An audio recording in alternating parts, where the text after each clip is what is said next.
Is that your wallet? Or are you just glad to see me? Both, I hope.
How about now? Are we saved? I think we should be saved.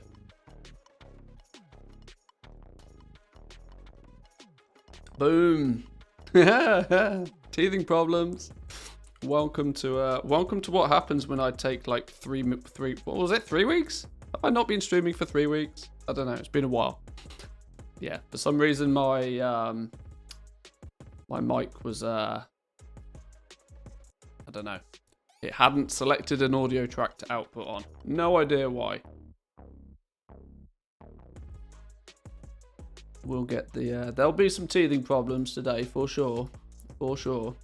Restart the whole stream. This one's ruined. Right, I'll take another 3 weeks off. We're done. We're done. No, that should be fixed now. Hopefully. Fingers crossed. Anyway, boys and girls, how we doing? Welcome back. I suppose I should probably give a brief overview to why the lack of streaming for a few weeks. Quite simply, 1, I was playing New World. 2, New World is an absolute shit show right now. For the purpose of stream content, it really isn't that great. I said specifically that I can't live with 2 MMOs in my life, and it's very true. Focusing on New World, playing New World, enjoying New World, taking a bit of time off World of Warcraft was needed, I think. I think it was needed to prevent burnout, to, you know, keep everything, keep my brain in the right direction. But there was nothing serious going on.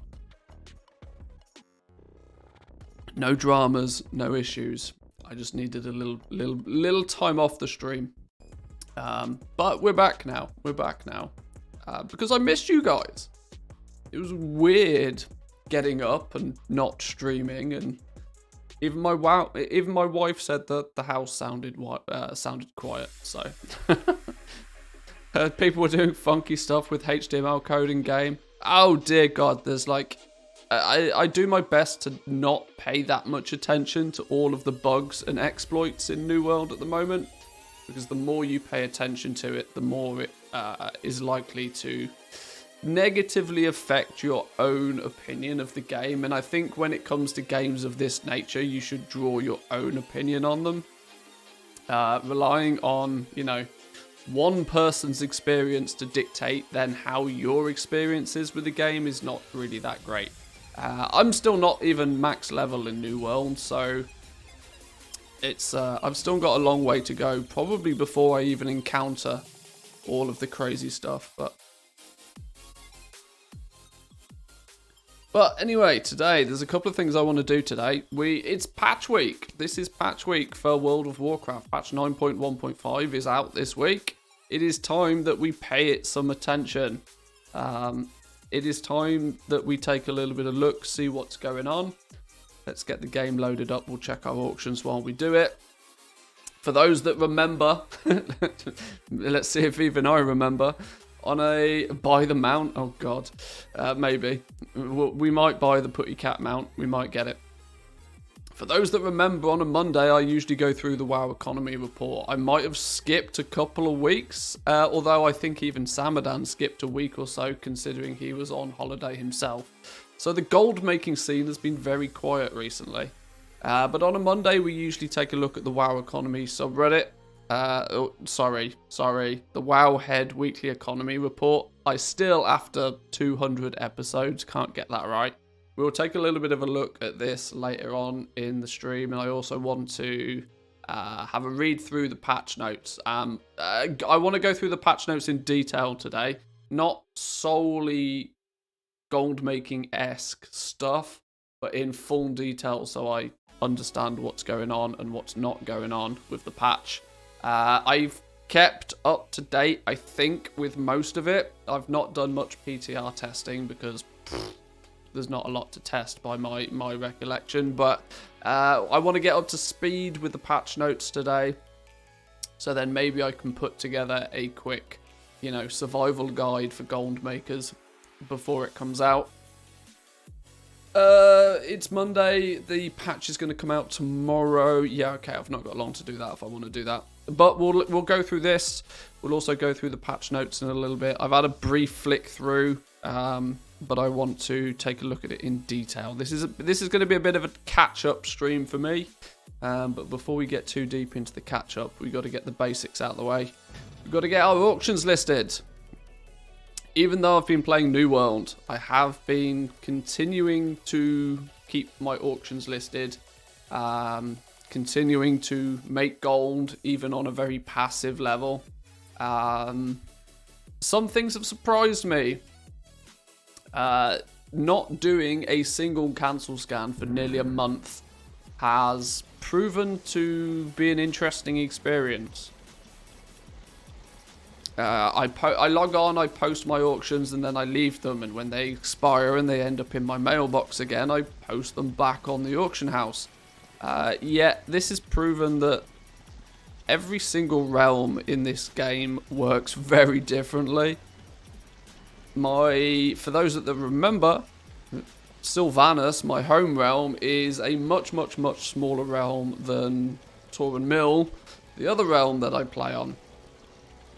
Now it's actually my home realm with the lesser population, where I have way more market share is probably the right word. I have a much greater market share of the auction house on this realm, meaning I can, in theory, post stuff, leave it for 48 hours, and some of it will sell.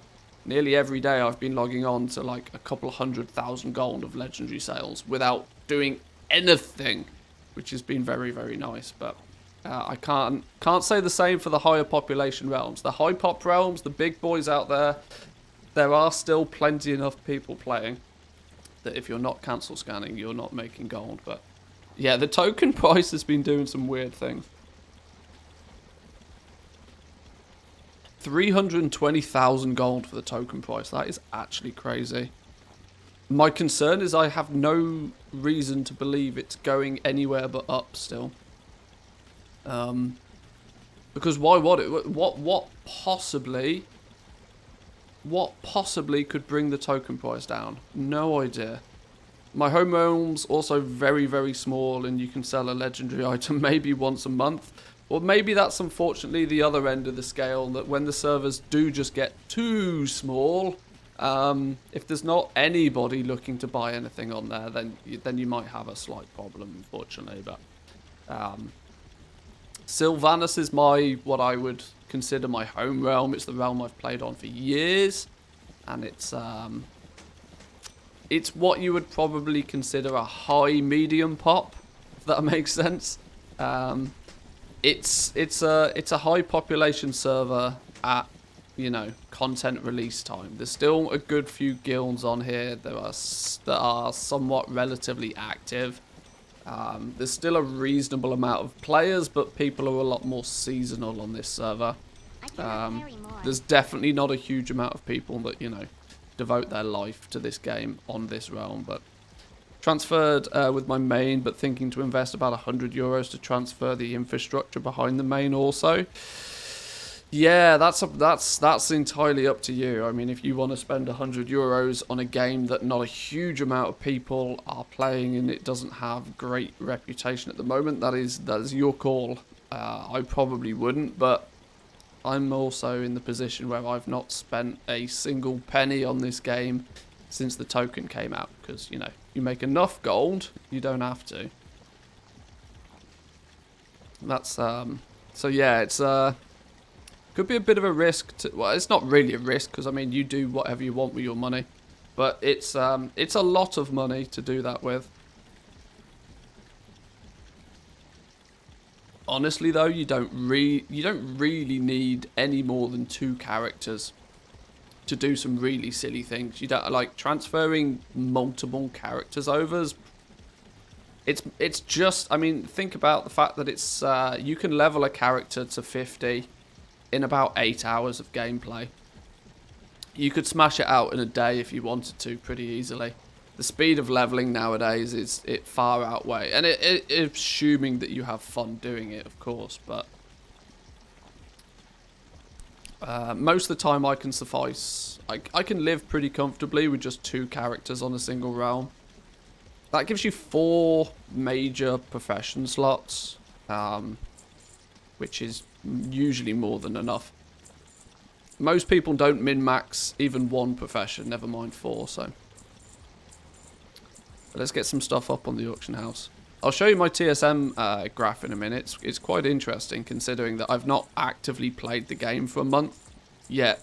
This goes to show that if you do have the infrastructure, a solid crafting infrastructure, it's super easy to maintain it. Most important would be an alt that has leatherworking, blacksmithing, and the Korthia rep legendary recipe. Yeah, I have 2, for example, on both Tauren Mill and on Draenor.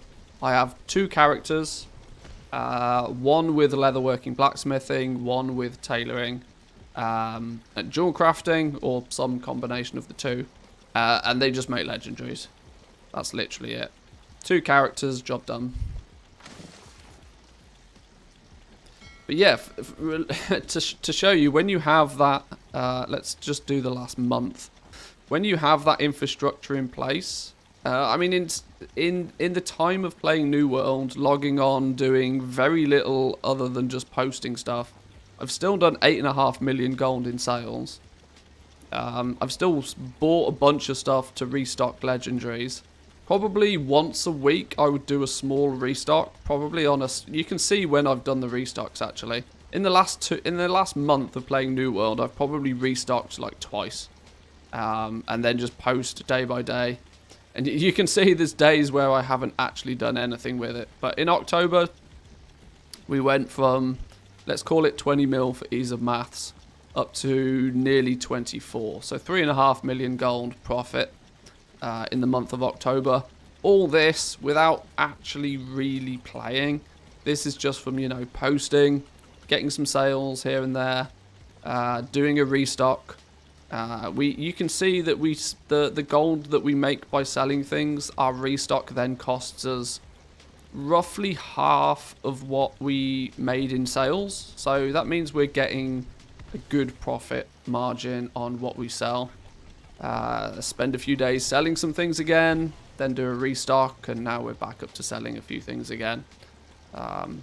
Pretty simple stuff, right? But it goes to show, get that infrastructure in place. This is the big difference, right? If you make your gold by farming, the second you stop farming, you basically stop making gold, because even if you sell some of the things that you farmed previously, you're not, you know, you're stuck. Whereas if you level up your professions, get your trades in place, once they're done, you know, sky's the limit. Keep going.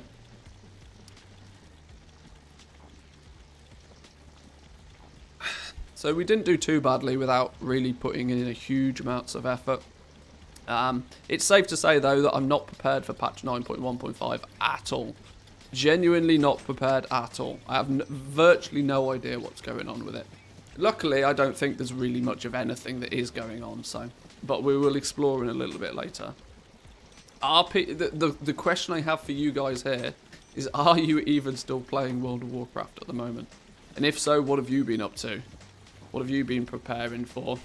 I know stockpiling is something that people... stockpiling the materials is something that people, you know, get behind pretty heavily before patches. This is a weird one because of some of the changes to materials. Means that, yeah, stockpiling is maybe not the greatest of ideas right now.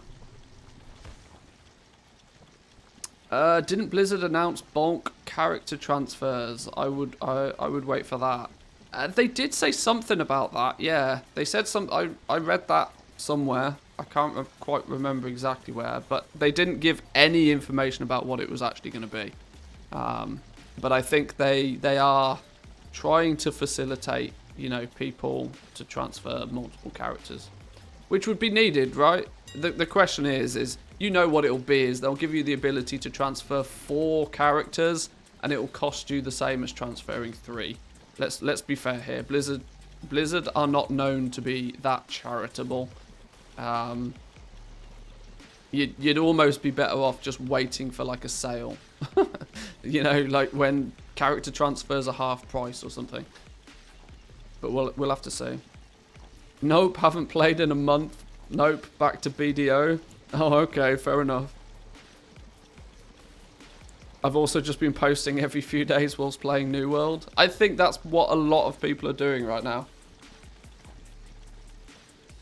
I mean, I'm willing to give patch 9.1.5 a little bit of leeway for the fact that it's not actually a content patch, and Blizzard have never advertised it as a content patch. But we are in a position where they need to do something, for God's sake. Like, we need... Shadowlands is now less than a few weeks away from its first anniversary. Think about that. Shadowlands has almost been out a year now. With Shadowlands being out a year, we've had 1 content patch in a year. Is, you know, I mean, apart from obviously the expansion launch, you know, that in itself is new content, but aside from that, we've had 1 content patch in a year. For a game that we pay monthly for, that's not great, is it? But tried out Diablo 3 for a few weeks. Ooh, yeah, I get the Diablo 3 bug once every so while. Once in a while, I'll get, maybe once every 6 to 9 months, I get that bug. In fact, probably not even that regularly. I probably play a season, or the start of a season, then probably skip a season, and then, you know, pick it up again at some other point. Recently, actually, the Diablo 3 bug didn't get me, but I did play Path of Exile for a while. Which is obviously in the same genre. As much as people don't like to compare them, they are, you know, they're the same game, let's be honest. The same type of game, I should say. Enjoy the first few days of a new season.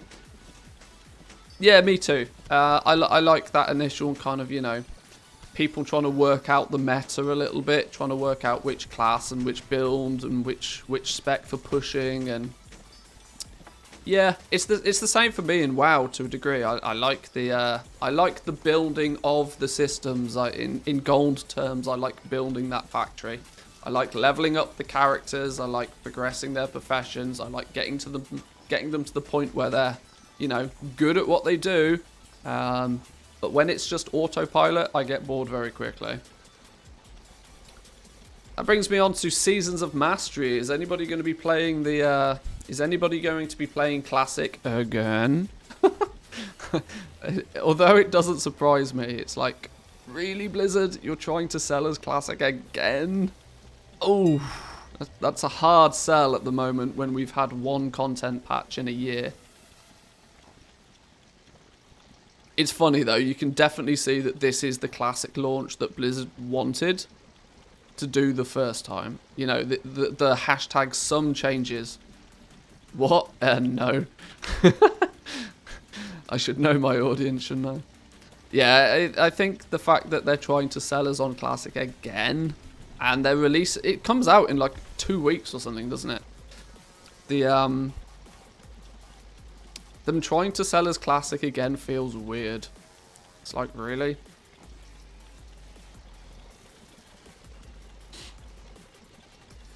I think this is a good time to explore other things though. Like, there's plenty of games out there. And this is one thing that World of Warcraft historically has been very good at doing. It's really good at like locking you down. You know, kind of like holding you back to a degree. Like the time gating, the grinds in WoW, just purely because the game's been out for so long, the upper level of completionism could theoretically take 30 hours a day out of your life. Meaning that you tend to feel bad, and especially, I think it's probably got something to do with the monthly subscription to the game, that you kind of feel bad for putting the game down. Any time that you're not playing World of Warcraft, yet you're still paying for it, you kind of feel bad about it.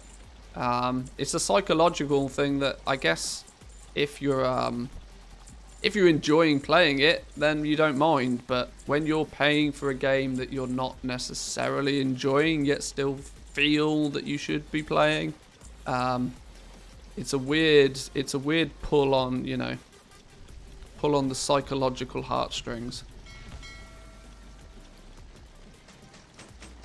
Hang on, this is not in the center, and that's going to frustrate me. There we go. Use the time to unlock the allied races and play some alts. See, that's a sensible way to do it. That's a very sensible way to do it. Get some of the stuff done that, you know, you wouldn't normally have time to do during, like, if you are a progression player, if you do raid, if you do, you know, try to compete, try to get that high arena rank, try to, you know, do what the game you know, one of the big three, PvP, M+, or raiding. If you engage in one of the big three, there's often not much time to do the other stuff, because the game is built in a way now that whichever one of those three things you choose to do could comfortably take up all of your time. Whether that's a good thing or a bad thing is, you know, a topic of conversation in itself, but... So yeah, I like the downtime between patches sometimes. It gets bashed on the fact that, oh, there's nothing to do, there's, you know, but the downtime between patches is where you can explore some other aspects of the game that you wouldn't normally. Or more importantly nowadays, go out and play other games. We'll see how we do today with the stream, because like I said, I want to touch on the Wowhead economy blog that Samadan's done. I also want to go through the patch notes today, but if we've got some spare time, we might throw up New World for a bit later as well. And I'm sure I could show you guys where I've got to in New World a little bit, if of course people are interested. I went through a couple of guild. Hang on, please hold.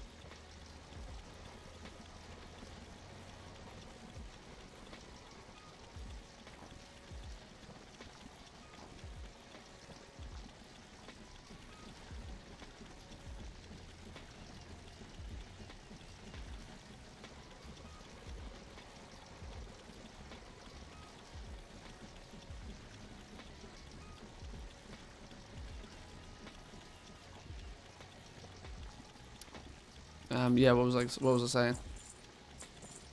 Oh yeah, I cleaned out some guild banks. You can see, you might have noticed some real random stuff that I'm posting. I cleaned out my guild banks and was like, right, let's just get rid of some of this random stuff that's been lying around for ages. See if we can get some of it sold. Don't play New World myself, but I watched your New World streams. Like I said, New World's in a really funny position. It's probably not something I'll play on stream all that much, if at all. Simply because it's a game that I like to just sort of... it's one of those, you know, put your sweatpants on, you know, just put some music on and just go ham. I don't think New World is really polished. There's zero polish to it at all. If you want to do anything remotely competitive in New World, you're going to have a bad time because everything's just broken. Quite simply, just everything's broken. It's very difficult and very frustrating to do anything competitive in New World. If you're trying to, you know, take over territories, if you're trying to compete in the wars, if you're trying to be competitive in the what's it called, Outpost Rush.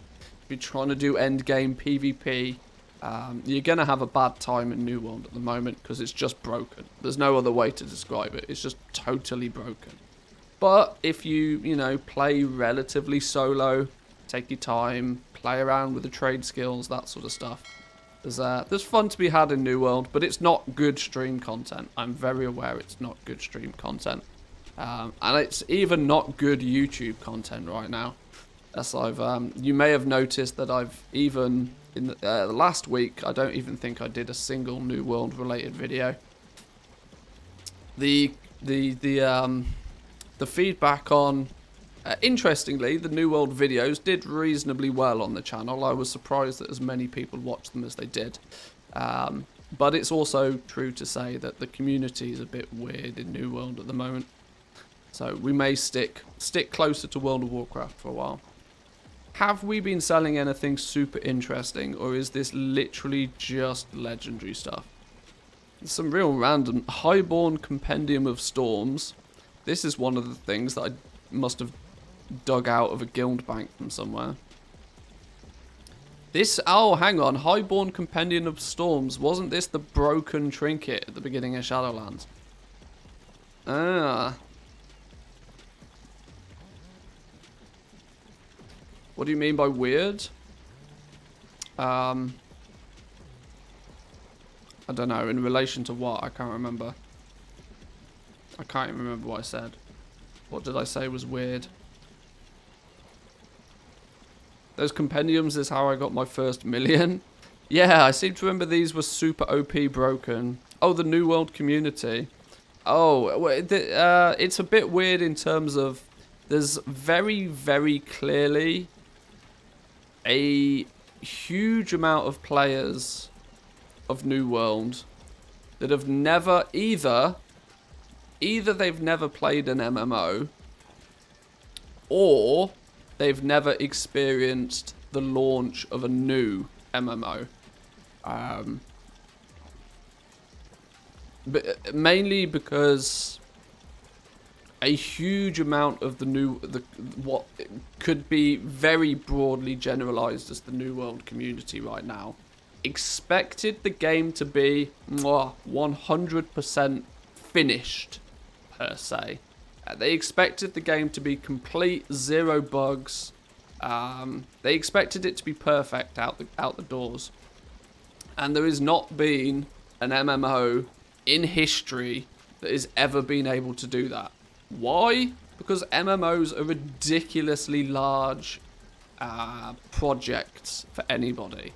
You know, if you make a Call of Duty, it's relatively easy to copy paste a bunch of assets from previous games, increase, like add a few new systems in it and bang it out once a year.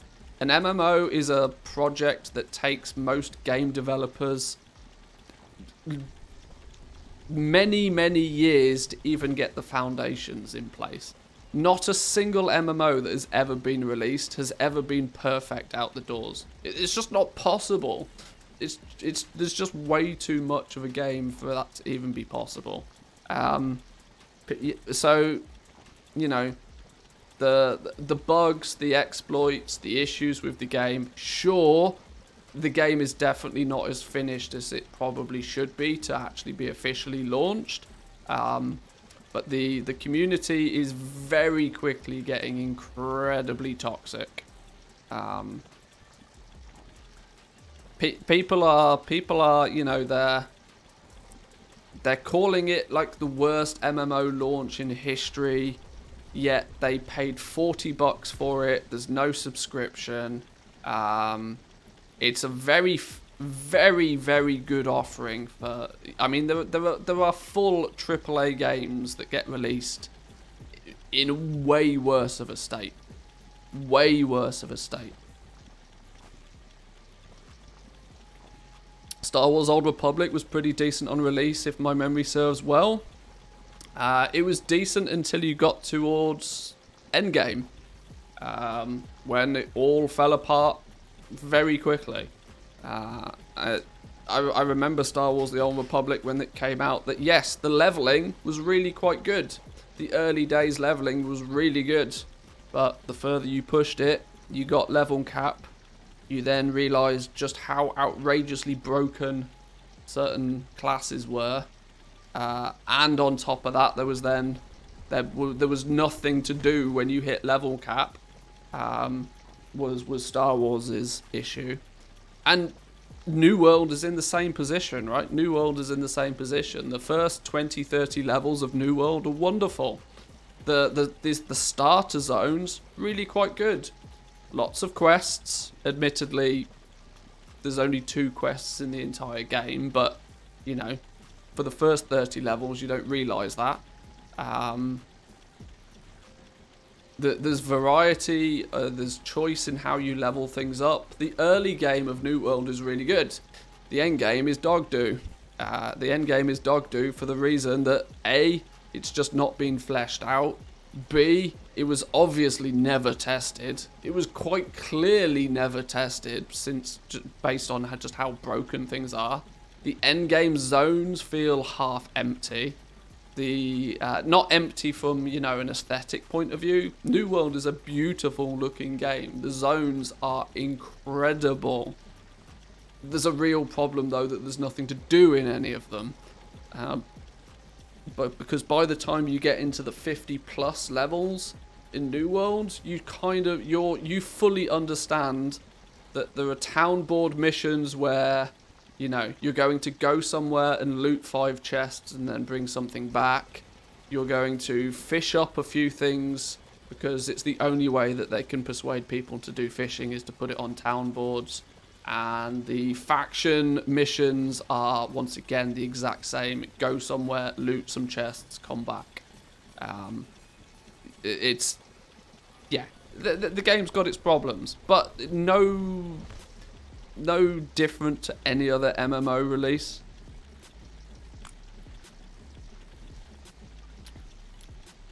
Anyway, I'm in danger of ranting about New World, which was not my plan. I was looking... Oh, I sold a Jade Panther. I sold a Sapphire Panther. I sold them remarkably cheaply as well.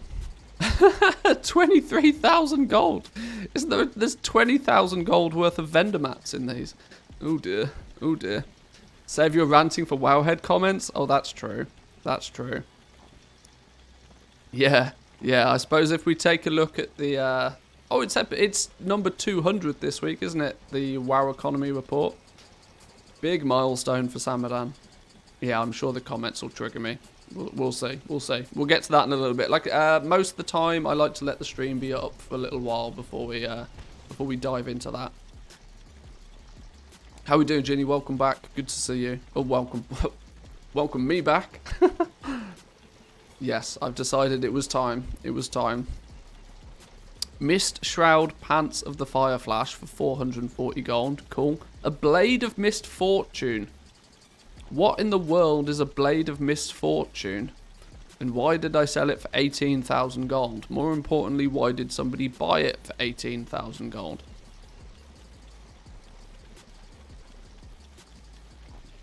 I have no idea what a Blade of Misfortune is. Let's open these.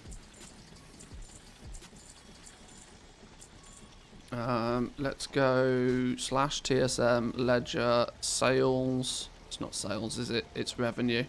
Revenue sales. Blade of Misfortune. A level 30 two-handed weapon.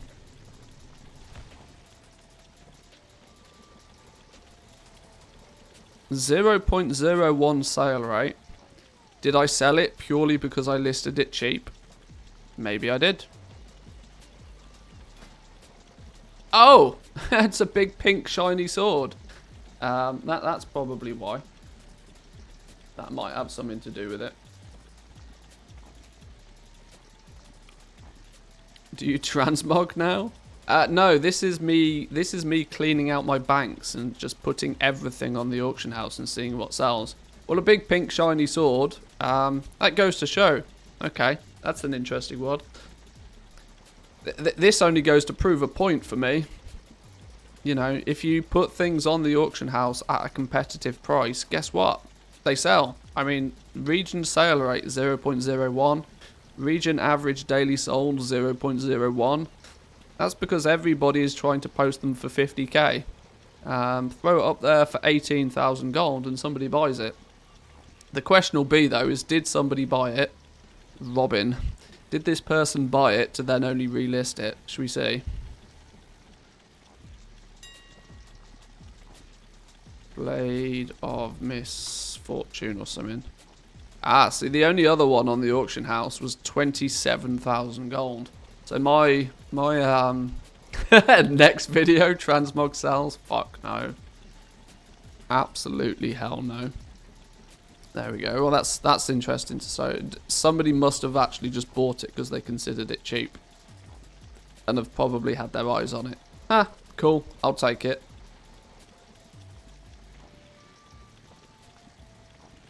I'll take it. Let's do a cancel scan then real quick, because I've not actually done a cancel scan on legendaries. New PC arrived last week. No more input lag for me while my CPU is sat at 100% utilization whilst doing two things at once. Hey, new PC day is always a blissful day. Better than Christmas in my opinion. Christmas comes around every year.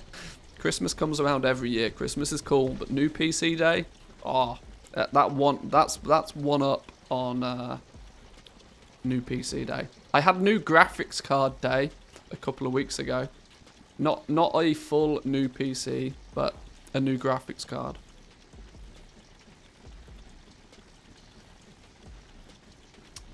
Want to Buy Gold already did one where he suggested you post all your transmog for 100 gold, then 200 gold, then 300 gold, etc. until it stops selling. Did that, made a killing.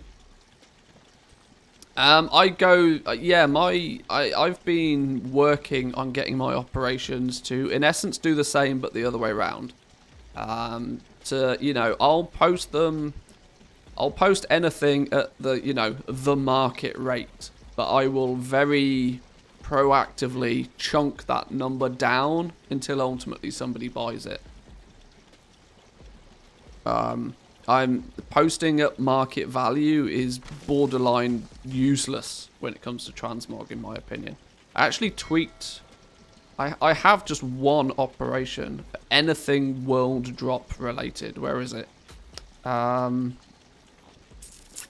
World drop items. I have one operation for literally anything that drops. A real catch-all operation that looks outrageously complicated, but it's actually not that complicated. It's basically filtering based on the sale rate. If the sale rate's trash, if it's a 0.01 sale rate item, its minimum price will be 10% of the DB region sale average. So a stupidly low minimum price, but the important thing is not the minimum price, it's the normal price, right? So if I happen to be the only one posting something, I'm equally just as strict. I will be posting no more than 95% of the DB region market average, simply because going above 100 means all you're going to do is spiral that price upwards. What this operation will actually do is focus on spiraling it downwards until it sells, which is against the way that like TSM and most people deal with items. So I'll start off by posting at whatever price everybody else is posting it for and never selling it. You may have also noticed my undercut amount is 5% of the DB region market average. This means that if it's 100,000 gold, it's going to be like 5,000 gold as an undercut, which to many people sounds ridiculously crazy. If you tell somebody that you're undercutting by 5,000 gold, they'll probably fall over backwards and shout at you for doing it. But it's a percentage, right? So if it's only if the item's only valued at 1,000 gold, you're only going to be undercutting by a small amount. But the point is that you are undercutting, and every time you undercut by 5% or more, you're going to affect the DB market price for that item, and you're going to affect the DB market price in a downward direction. You're going to push the value of that item down until it is at a point where people are willing to spend the gold to buy it. So much, 90% of what is on the auction house is massively inflated, and it's basically because of TSM. It's basically because of TSM, because TSM out of the box does nothing more than promote the prices of things going up rather than down. So on things that do sell slowly, they just get out of control price really quickly. I also have one for old profession crafts on a like a sellout version for past expansion crafted items, which does something similar. But you may notice this is an operation for crafted items that does not reference the crafting price. Does not reference the crafting price at all. Are these on the paste bin? They're not. No, they're not at the moment.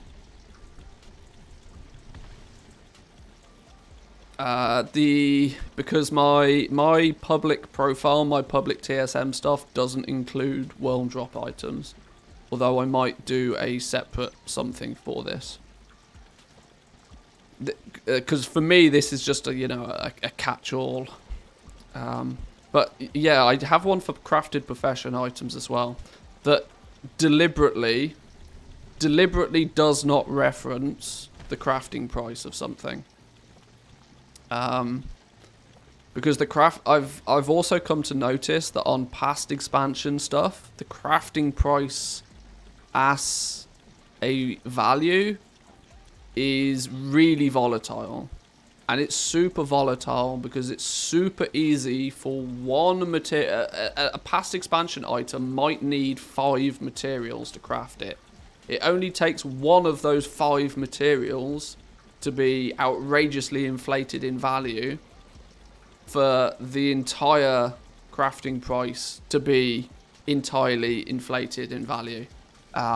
So I've come to the realization that using crafting as a price source for past expansion stuff, while it's sort of safe, the likelihood is that you're once again just never going to sell anything. So for past expansion crafted items, minimum price 70% DB market, normal price 95% DB market, and I'll undercut up to 200%. But you know, when it goes above the maximum, I won't post at maximum. If it goes above 200% DB market price, I actually post it at normal. I want to then say, right, the market is it's spiraling out of control. Let's do something to bring it back in line. Most people in this scenario, you know, if it goes above maximum, they post it at their maximum. I'm not about that game. I want to bring it down. You know, if something's getting out of control, I want to try and, you know, lasso it and bring it back in.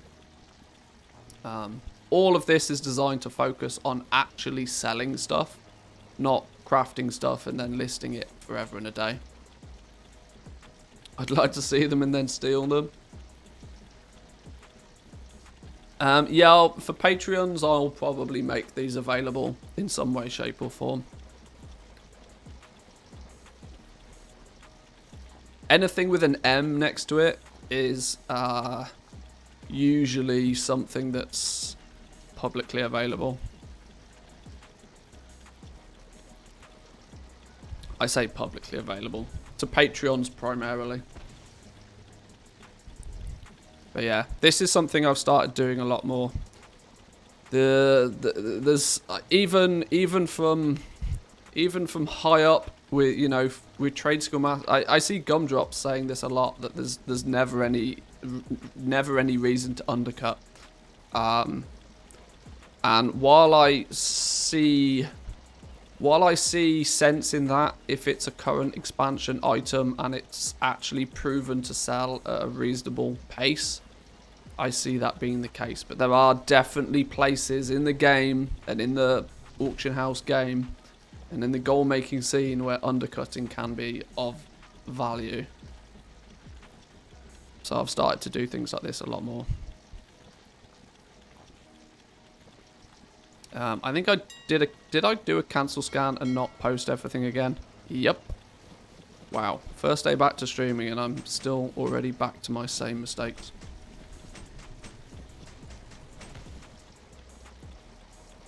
I probably need to do a restock on legendaries actually.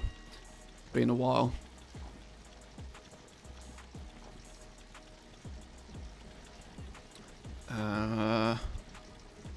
That doesn't look right.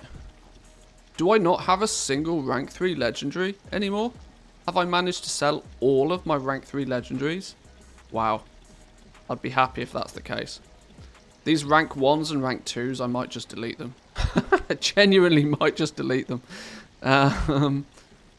It's deleting all of the rank 1 and all of the rank 2 legendaries is maybe 100k gold in the bin.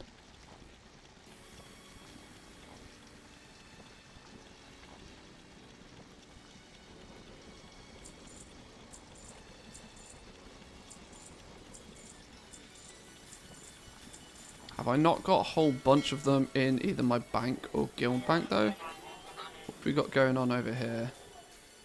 Can we do...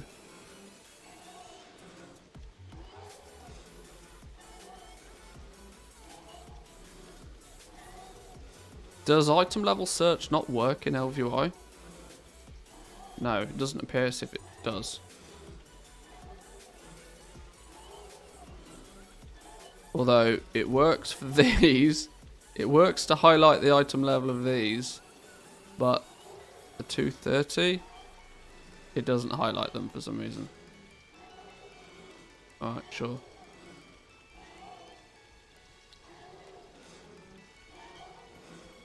We've got 235s, 262s, 235s. Hang on. Shortfall to bags. Oh boy. Oh boy. I didn't realise I had that much I should post on the auction house. Oh, I'm so rusty at this goal making game. What do we got here? 190 Shadowgas necklace. 190 Grimvale belt. Oh, I'm just going to delete these. Can I just straight up delete them? No, I have to. No, of course. I have to take them out of the guild to then delete them. Bone Shatter waist guards. I probably crafted these close to the first day of the expansion. Is that the guild bank virtually empty now? Whoa. Right. Delete. Yes. Destroy. Get out of here.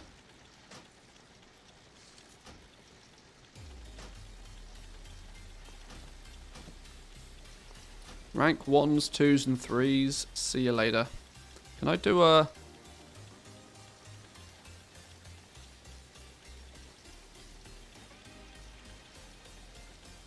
Okay, so there's no low ranks there.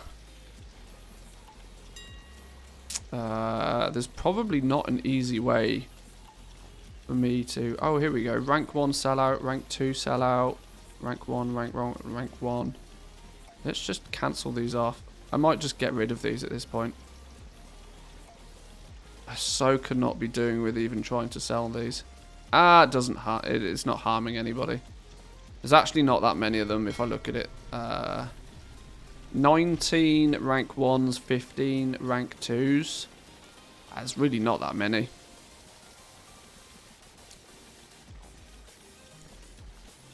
It's really not that many. I'm weirdly missing a lot of rank 5s though. I'm going to level with you. Rank 5s sell when they're like... Now legendaries are cheap enough. People buy rank 5s. And I think going into the next... into 9.1.5 this week... I expect a big surge on legendaries. There's a concern though that rank... Like, everybody will just zerg up to rank 6. And nothing but rank 6s will sell. Which is kind of why I'm quite happy that I've sold through most of my 1s, 2s and 3s. I can't even give them away, that's the interesting thing. I genuinely can't even give these last ones away.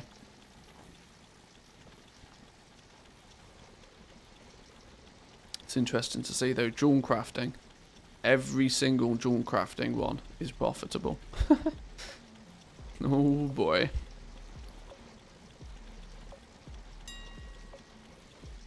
Right, let's get these up on the auction house then.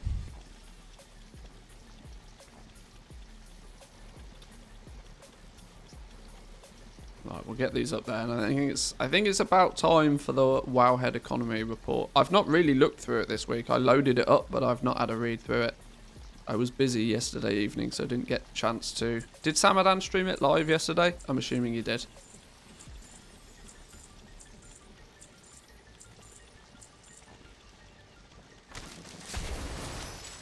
Hey up, we sold something. What did we sell? Razor's Edge, 426 gold. What even is this?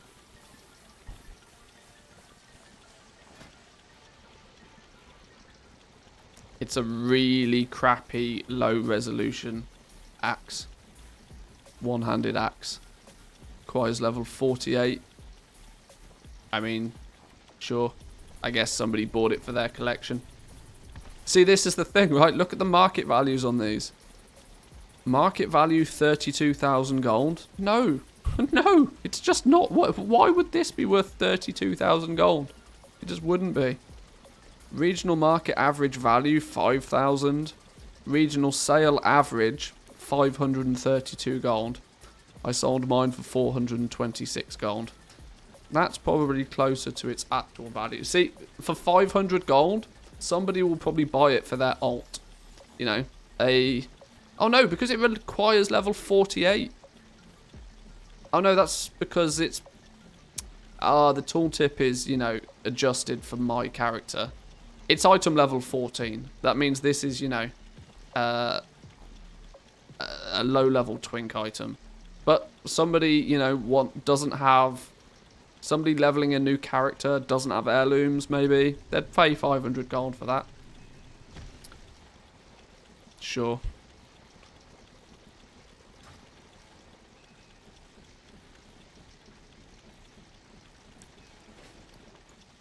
I think greed is probably the number one reason why transmog doesn't sell. But I'm still at the point where there are some things that are just ludicrously out of control. Belt of Deep Shadows. Why in the world is a Belt of Deep Shadows being listed for 223,000 gold? In the US, that is a token. That's $20. Why? This is a item level 32 TBC crafted item. It has a crafting cost of 7,500 gold, and even that's not true.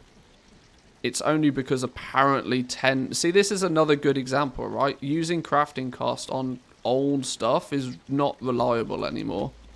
10 Primal Air does not cost 6,500 gold. No, it absolutely doesn't. Primal Air are not 650 gold a piece.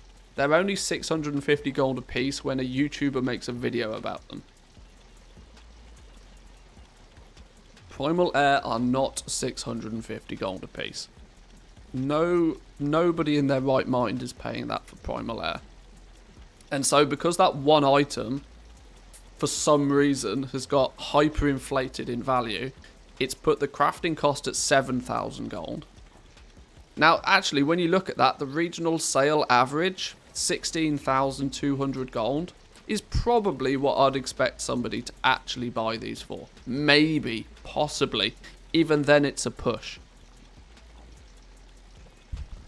But yeah, for the market value on my realm to have gone over 200,000 gold on this item is just bonkers. And for the regional market average value to be 160 is also bonkers. But when you look at the historical prices, right, the historical price is 140. Now it's 160. That's an indication that the prices are spiraling upwards and out of control.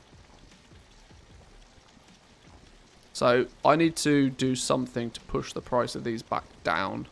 So now you can see my minimum, normal, and maximum price. 146 minimum price.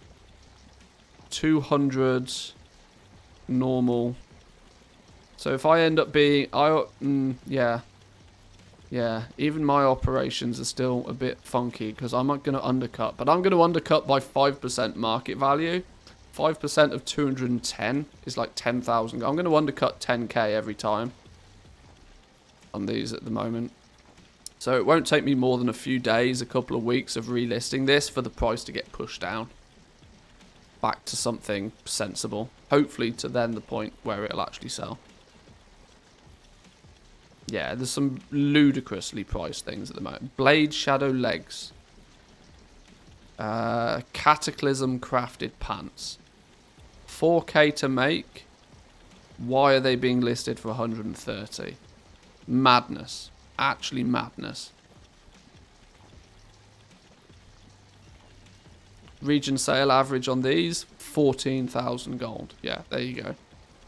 When somebody misses a zero off their, you know, supposed market price, that's when they sell. At 14,000 gold, the only reason these sell though is so somebody can flip them. Hey, but you know, they're crafted.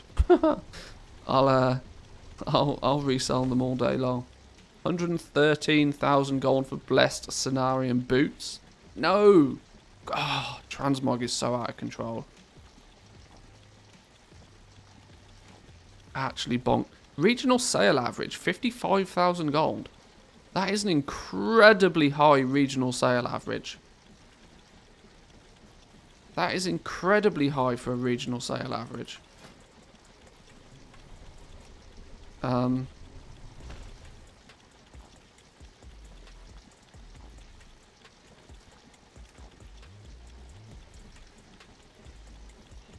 Yeah.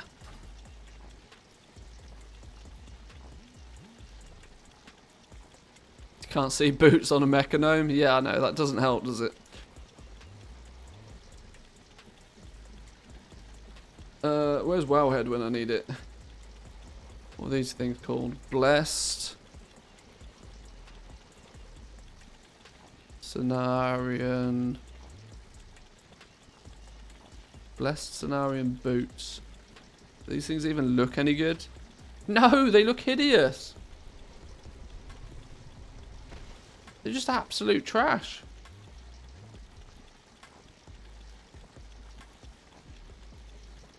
Same model as.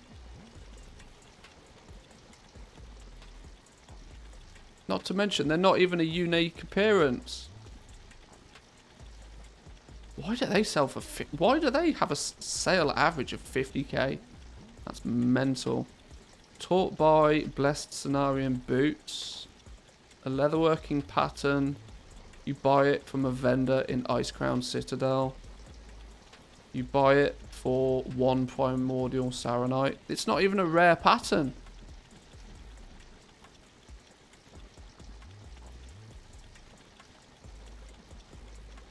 Wow. Okay. Sure. Well, either way, I hopefully have set things up to drive prices down rather than up, but we'll see what success I have. It does mean that my listed auction value is a little bit out of whack at the moment. If we, oh, a Skull Flame Shield, 370,000 gold. Maybe, but probably not. It is cool though. I'm not going to lie, the Skull Flame Shield is one of the coolest items in the game. By far.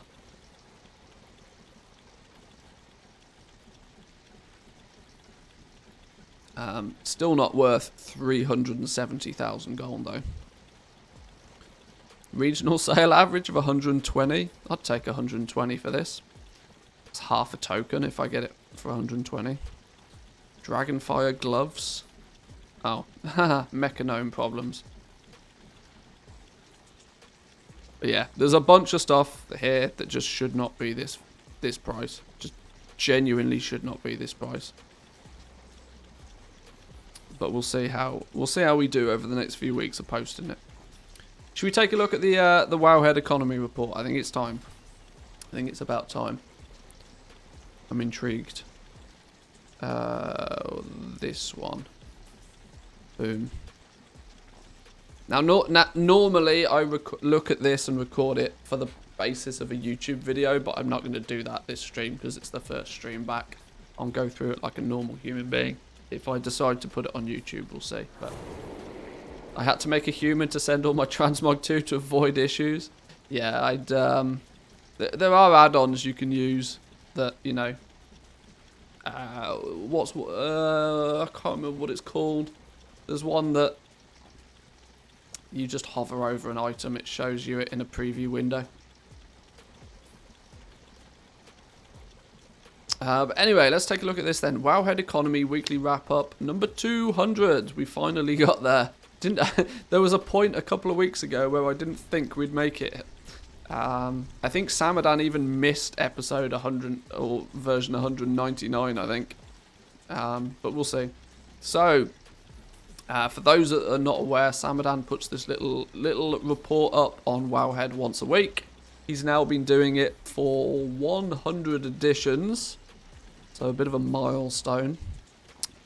This week, what players want from professions in the future. Welcome to number 200. This is the 200th edition, marks a special point as it was previously. Precisely 100 blog posts since the esteemed Gumdrops passed the economy reporting baton over to me. Me being Samadan. A lot has gone on over the last 2 years since that first post, and I'm very proud to be part of such a warm and welcoming community of goal makers. We're all here to learn and share whatever level we're at, and it's an honour to be writing this blog for you all. Yes, he actually spelled honour correctly. Thank you for your time and support. As a fellow Brit, it pleases me when people spell honour correctly. Anyway, I think this is just a one-hit wonder. Professions, a discussion. It is. It's literally a one-hit wonder this week. No, that is incorrect. There's a U in honour. It's not honour. Honour. Or honour. Either way. This week we'll focus on one of the core aspects of goal-making professions. Started the discussion as to what I loved and disliked about professions over on the WoW Economy subreddit earlier this week.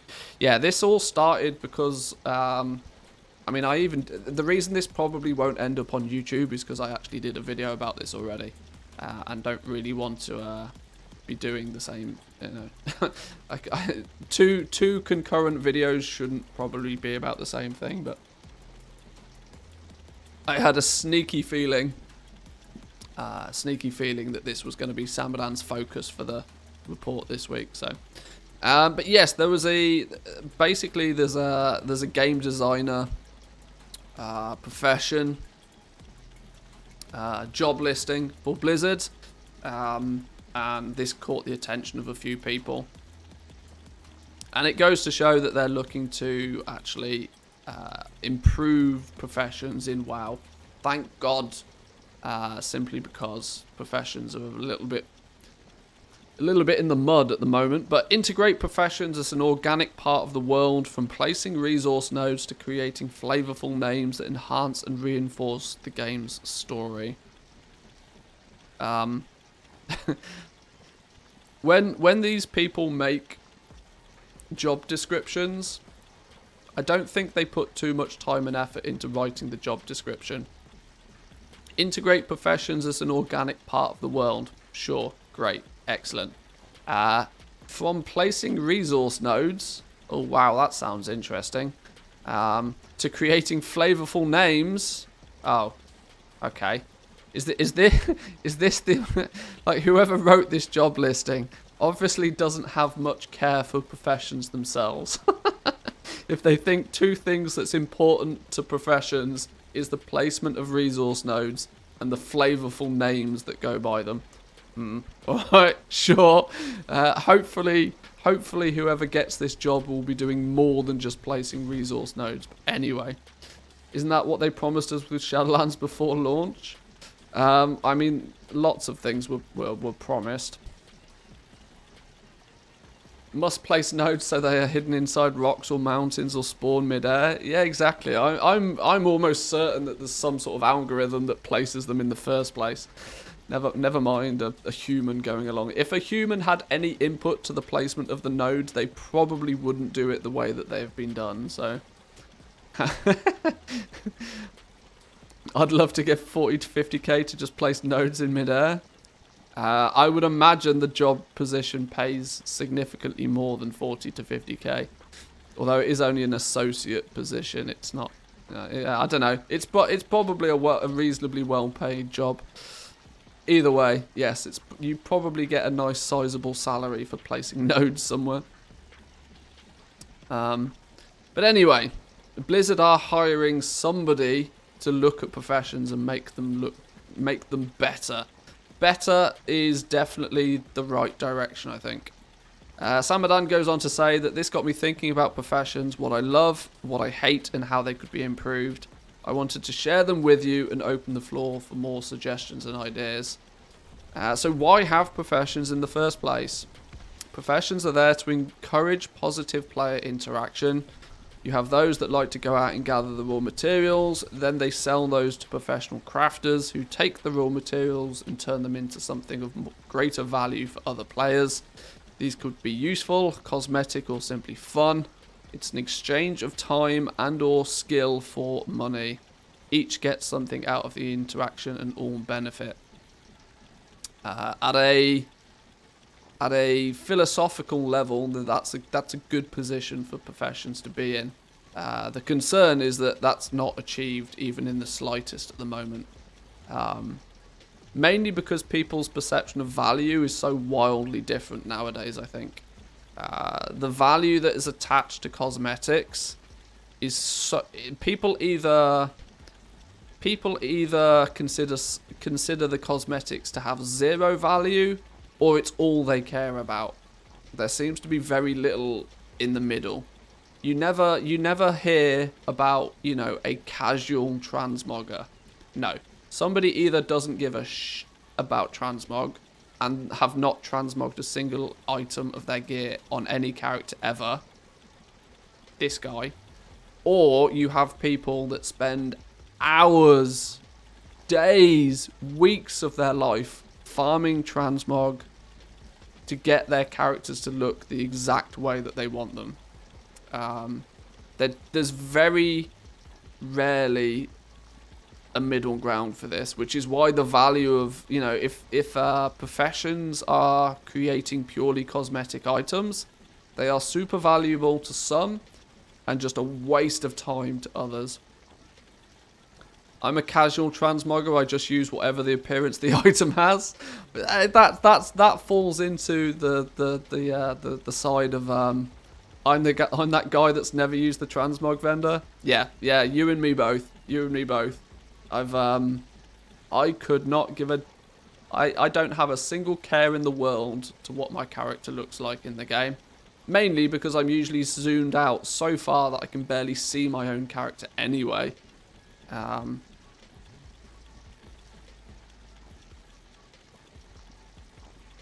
Kind of disagree on that point regarding the transmogs. I consider 90% of my raiding guild to be casual transmoggers.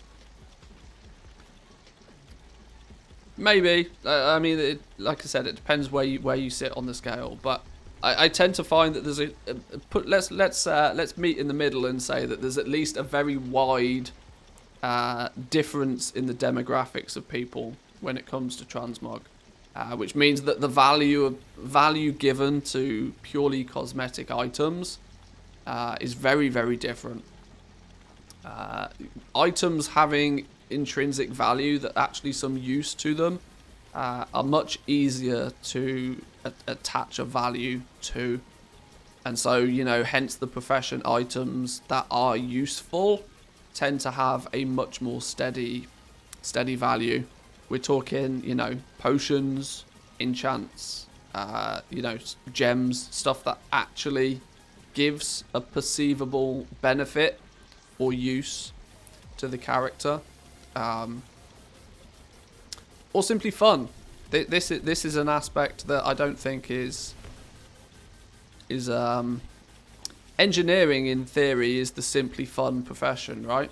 But in a game where I think people choose to min-max over fun, this goes by the wayside a little bit more so, and somebody needs to have some real good thoughts on how to make professions more fun. We'll see what people suggest further on in a minute though. It's a carefully balanced ecosystem, and over the course of expansions has been overall successful, I think. Otherwise, I wouldn't have invested the last 4 years solely focusing on this aspect of the game. There are times where it seems less enjoyable. The Scrapper, anybody? Yes, the Scrapper was it was a necessary evil, one that I'm happy that we don't particularly have to deal with right now. More importantly, if needing to scrap items to salvage materials is a thing, there should be a salvage all, scrap all type of button in the game. Having to load 9 items into a window and then press a button and slowly watch those 9 items be destroyed was soul crushing at times, especially considering it was the only way to get Expulsum. But yes, that absolutely, definitely 110% could have been a better way of doing that. In theory, the Scrapper was kind of cool from a gameplay, you know, it thematically it fit, but the actual practice of using it was horrendous. And there were times where the investment of skill matches desirable items and profits were good. Legion Enchanting was a good one. You had all the shoulder enchants and stuff, that gave different perks and stuff. So yeah, I think I agree with that as well. So what worked well? This can be entirely subjective and down to personal preference. My favourites so far have been tailoring shirts and enchanting tools of the trade. Shirts are great because they're purely cosmetics. Many players like to look good, and a shirt is a great way to express yourself with a carefully chosen colour scheme and style. I think that the shirts are only successful for the fact that it's basically like choosing a default colour palette. Right? The shirts themselves are all the exact same model. The only difference between them is a colour. You could achieve the same with like dyes, for example. If you could change the hue of an item by using a dye on it, could be another way to implement, cosmetic changes. You could have scribes or tailors or something making the dyes. There were many other games out there that have used that sort of system, allowing you to adjust the colouring of an item artificially. They're pretty cheap to make, but some of the patterns are difficult to get hold of, being rare drops or limited out of the way locations. The rich purple silk shirt was a great example of simply having a purple border to the icon, and it being a rare drop made it highly desirable. Shame they changed the border colour though. Maybe we need some more epic or legendary shirts. I mean, yeah, sure, this would fit within the current way that the game works, but I think something like dyes might be a better solution for those that care about transmog.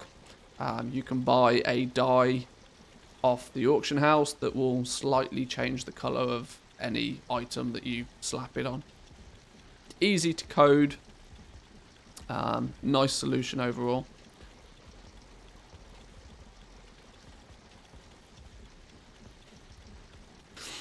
A sort of interaction comes from the let's add this rare material to the scrapper rather than Expulsum is on the scrapper, let's add it to world quests and mission tables. Not thinking about the overall, this is how it's going to change player behaviour because the scrapper is the only consistent way to get it. There's a common.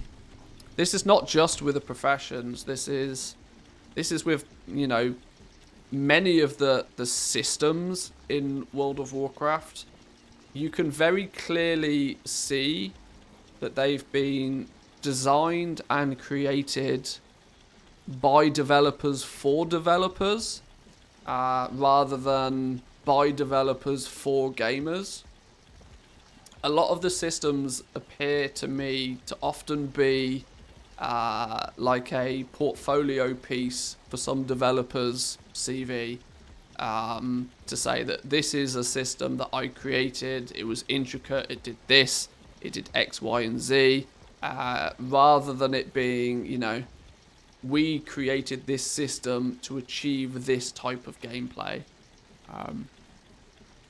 which I'm hoping going for. It was kind of, I've frequently referred to it as kind of Blizzard developer arrogance, that they're not making changes or improvements to the game for the players' benefits. They're doing it for the developers' benefits. I don't really know how to describe it, but I hope you get what I mean.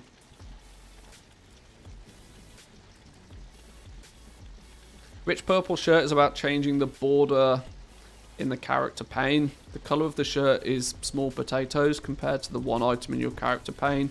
People pay extra for Hexweave bags because they're purple versus the shrouded cloth bags which are blue, for example. Yeah, it's true. It is true. People will weirdly still buy Hexweave bags just because it's an epic bag. And purely because it's epic, it must be better. If they were to release a legendary bag that had 3 slots, people would buy it because it's legendary. Like, it's weird, right? But people's mindsets have been so heavily driven into, you know, that green is better. Green is better than white. Blue is better than green.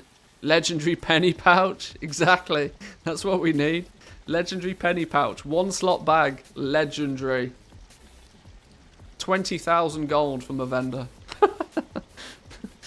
You know, that's the kind of silliness that does happen occasionally. Who wants one white or green shirt when all the other items you're wearing are purple? Yeah, I guess. Maybe. Maybe. People care about weird things. The enchanting tools of the trade in the forms of Owen's enchanting rod was a fantastic example of discreet but achievable quest lines resulting in a more efficient way of getting raw materials. There was a barrier to entry from the quest with smaller, achievable goals along the way to stay motivated. The reward at the end is a constant improvement to the whole profession and worthwhile, making the whole experience very satisfying. Yeah, tools of the trade generally. Some of them were hits, some of them were misses. Some tools of the trade were, without question, more powerful than others. But the enchanting one was quite cool. If I remember right, you had to go and kill a whole bunch of what were at the time, I think, relatively difficult mobs to even solo. Which kind of, you know, incentivized not only gameplay, but group gameplay. At least when Tools of the Trade first came out anyway. I think that, you know, gameplay aspects attached to professions is definitely needed, in my opinion. Learning everything from a trainer is so boring. Like, going to a vendor and just maxing out your profession is just terrible.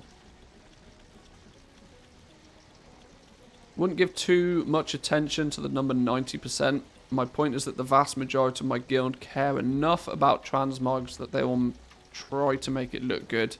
But very few spend any meaningful amount of time or money to make that happen. Yeah. I mean, it's not so much a numerical scale. I get that. Yeah. It's the way that people have been trained to play games nowadays. Cosmetics have been forced down our throats so heavily in the past, I want to say, like 5, 6, maybe 8 years in games. Because developers used cosmetics as a way to additionally monetize their games and to justify doing it. They can't sell you power increases without getting, you know, the pay to win thrown at them. But they can sell you cosmetics. Selling you extra cosmetics is safe. It's a feasible way for game developers to additionally monetize their games. And so every single game under the sun has a cosmetic system in it in some way, shape or form. Not because players wanted it. Players want it nowadays because it's just, you know, it's become part of the norm in the game to customize your character to look the way that you want it to. But let's not forget the reason why cosmetic systems are primarily in games, and it's to additionally monetize. World of Warcraft is in a weird situation because they don't directly sell you transmog, but, you know, they'll sell you the gold for you to go out and buy the transmog items that you want off the auction house. So it's, yeah. There's just a middle ground. Like the tools of this trade as a whole, it was a shame that some of the rewards were either useless or relied on randomness. Silas Prox was a funny one. Consumables and frequently updated item enchants always make good bread and butter professions, high turnover and useful to players. Yeah, I think I agree with most of this in general. Anything that enforces some element of gameplay, I'm all for. A quest line attached to something is 10 times better than buying something from a vendor. I also I'll be intrigued to see if Samadan snippets any of my response to this. But for me, I just want choice more than anything else. I don't mind professions, you know, recipes being on trainers. Sure, let them be on vendors, let them be on trainers, but make them cost a stupid amount of gold. Make it so that people go to that vendor and they see the price tag of that recipe or that pattern and they think twice about buying it. That's how expensive I want them to be. I'm talking like 10,000 gold plus, 20,000 gold, 50,000 gold for a pattern. It would straight away mean less people have them. But that can only be achieved if they also make that recipe achievable somewhere else in the game. Make it come from, you know, it drops from the end boss in Mythic Plus. A small percentage chance, 5% drop chance or something. So if you are consistently running Mythic Plus, there's the chance that you might get it just passively by doing that, by playing the game. Alternatively, put it on a vendor for 50k. People that don't want to or don't engage in that gameplay still have an option to get it, but arguably at a cost that would make it prohibitive for most to bother. If they're going to keep recipes on vendors, that's what I'd want it to be. I wouldn't want... I'm kind of bored of this. Everybody gets every recipe for every profession basically for free. I think that's what, in my mind, needs to change more than anything.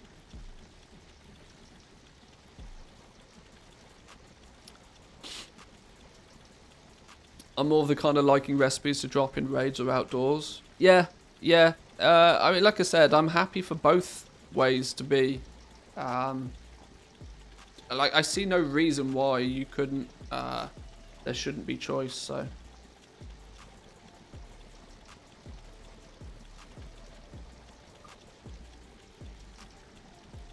I mean, allow people to buy the recipes using, I don't know, Valor points or something. If we've got these currencies in the game, they might as well be useful for more than just their specific laser targeted reason.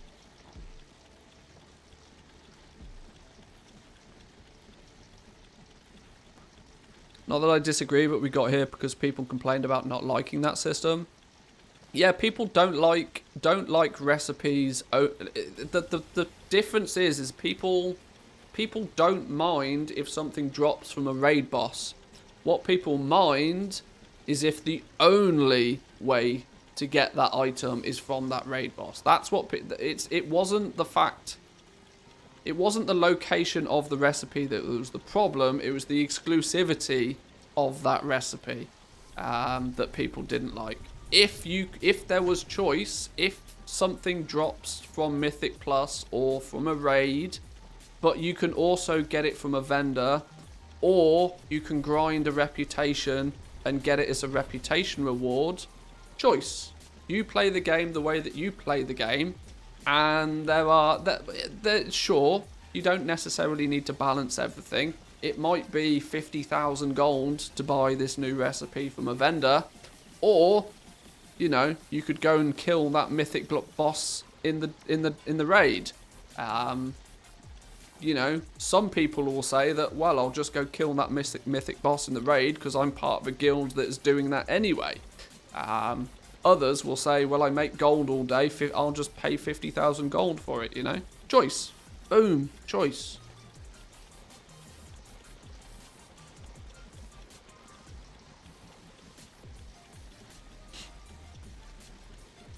Even now, the old system where recipes that used to drop randomly in TBC are still valuable.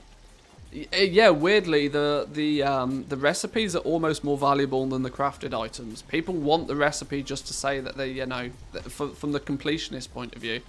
I'm one of those people. I want the TBC recipe, the world drop recipes, just because I want the ability to craft the items if I wish. I probably won't craft them. And even if I do, I probably then won't sell the item that's created. But the point is I just, you know, I want I want the item in the first place.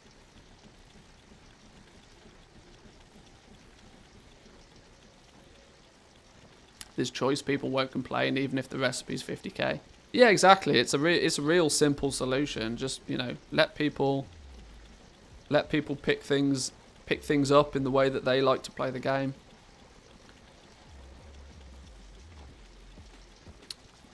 Not that I disagree with you, but then we're just going to get moaning people complaining that goblins are going to get richer because they can afford to drop 50k on a recipe as soon as it's available. There's other people that have to wait for gear and progress in order to kill that boss to get the item. Say it's the 7th boss in the raid, for example. You can never appease everybody, and this is what game developers... This is arguably something that Blizzard have traditionally been quite good at, is knowing when to ignore the whiny keyboard warriors. Probably because they've got over 15 years of experience in doing it right now.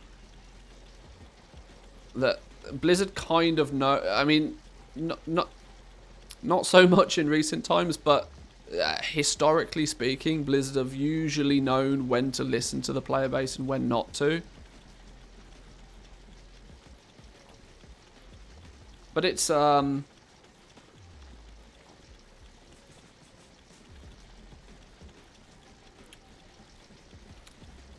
yeah, I mean, you can't please everybody. But no, I appreciate that, you know, it's just a devil's advocate. Hypothetical. Let's move on then. Barriers to entry. What's Samadan's opinions on barriers to entry? I mean, currently there isn't any, in my opinion, but sure.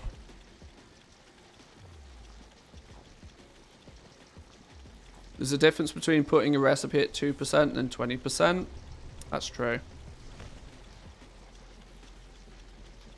Not sure if it's a bad thing if people who play more should get a higher chance of getting... Yeah. I'm all for choice. Like, you can make so many of the problems go away if people get given choice. And if you look at the obvious one, right? Gear is the obvious one. You can, if you want high level gear, you can be very good at PvP and get high level gear that way. If you want high level gear, you can be very organized in a small team and run Mythic Plus dungeons at high keys. If you want high level gear, you can, you know, find a 50... Is that your wallet? Or are you just glad to see me? Hey, nice Both, devil. I hope. Nice Hi. devil with the resub. That is a long high. That is a very long high. Welcome in, welcome in. I can't remember what I was saying. Yeah, if you're wanting high level gear, you now have choice on how to do it. And the reason that Blizzard did that is because people do play the game in different ways. Professions don't have that choice currently. At the moment, if you want to level up your professions, you go to a trainer and you just buy everything from a trainer. Nobody's complaining because everything is free. When everything is free, there's nothing to complain about. But at the same time, professions feel really dull, really boring, and it's obvious that they're trying to change that in some way, shape, or form. Let's make sweet, sweet profit together. Welcome back. Thank you, Haddock. I appreciate it. Thank you. Thank you, boys and girls. Appreciate it. Really enjoying your opinions. It's helping me realize what I really want. I love choice at times and scarcity. Yeah. This is it. Like, you could, if there's choice, right? For example, hang on, I'm gonna get logged out. I think I have just been logged out. Okay, whatever. It's fine. We'll sit on this screen for a while. Yeah, I think it's if you get, it's real simple. If you give people choice, then they can decide which way is the best way for them. Let's move on to barriers to entry though. I want to explore this a little bit further. So ultimately, there has to be a balance between a barrier to entry and reward to other players, and it's hard to get right. When you can use the barrier to, you can see when the barrier to entry is too easy and any player can power through to max skill in a profession and all the items leading there become worthless. This has to be some difficulty to either max skill or rarer recipes. Oh, okay, this is actually going to end up talking about what we've just been talking about anyway. Yeah, the super low barrier to entry currently is arguably too low. On the flip side of that, the other side of the scale of having a certain recipe only drop from the end raid boss in any given difficulty is maybe too difficult to achieve. There needs to either be a middle, you know, like a midway point. There either needs to be some way that's a happy medium, or, as we've just said, split them up. Two ways to get the recipe. A recipe that costs a lot of gold, a recipe that requires a lot of skill, and maybe even a third recipe that requires you to just do something repetitive for a long amount of time, namely a rep grind or a currency grind or something. Don't see why those couldn't be options. Samadan goes on to say, though, that having to make too many of the same thing along the way also causes an imbalance as players looking to skill up will flood the market with quote-unquote useless items in order to rush towards the really good ones. Look no further than the Shadowlands legendaries for an example of this. I personally hate how these turned out. The barrier to entry was simply mountains of gold and there was way too much waste along the way. It was disheartening. The demand was not high enough and everybody ended up chasing and cancel scanning the same few items. Yes, there was a lot right and a lot wrong with base legendaries. Very much so, a lot right and a lot wrong. It did turn out very much to be a rich get richer system. Secondly, very quickly, the lower ranks just became trash. Literally cannon fodder. People would craft 15 of a rank 1 just to unlock rank 2 and so on and so on. Even from literally day 1 of the game, it was going that way for sure.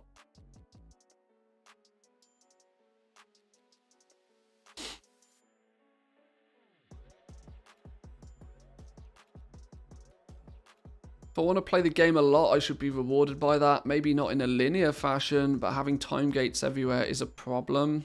In my opinion, it's a big problem. I think the choice that's been mentioned is a good thing. If I want to max out everything, I can push PvP, PvE, grind, whatever.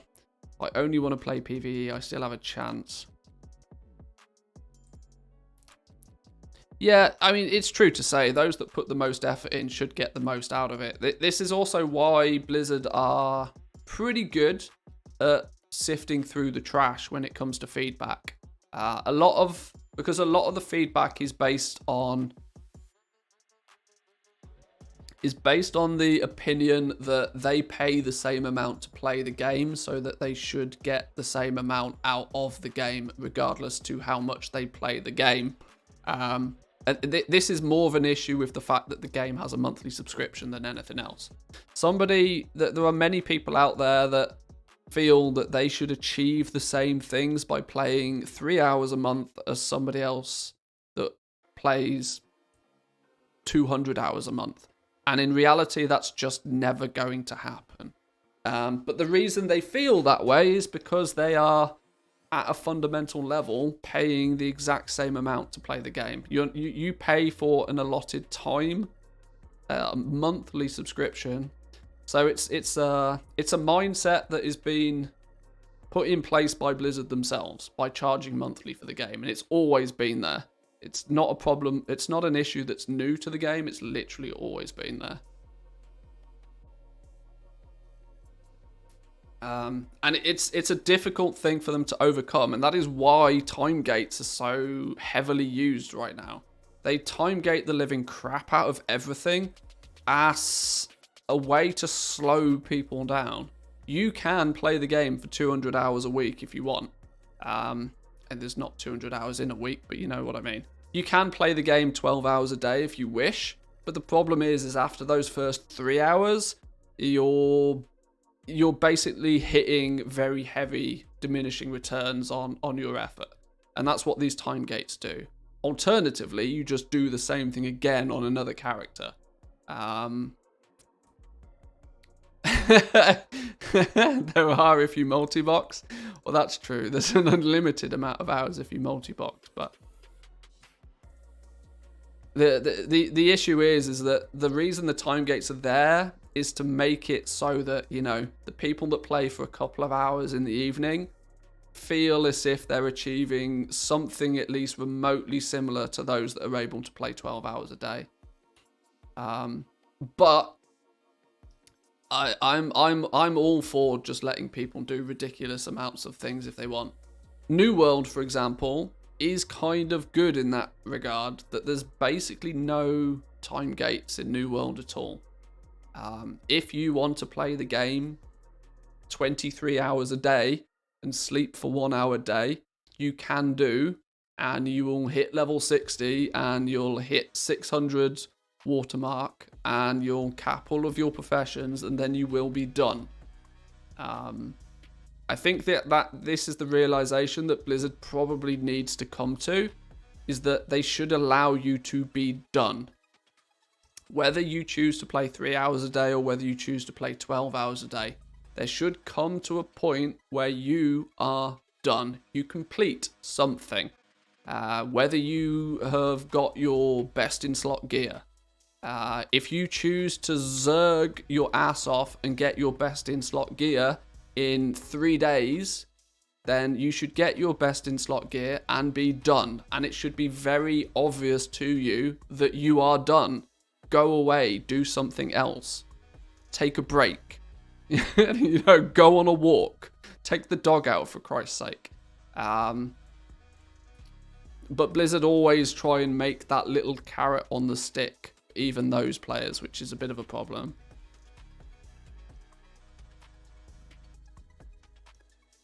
Reminds me of players that say they have a life and a job so they can't get the hours in. They feel they deserve what people work a lot of time for. Yeah, like I said, it boils down to the fact that people pay the same amount to play the game regardless to how much they play the game, which is a big issue. If there wasn't a monthly subscription, there would be less of that. It would still be a thing, but there would be less justification for it as an argument because, you know, everybody paid the same for the game. Everybody expects to. Eventually, everybody can end up at the same place.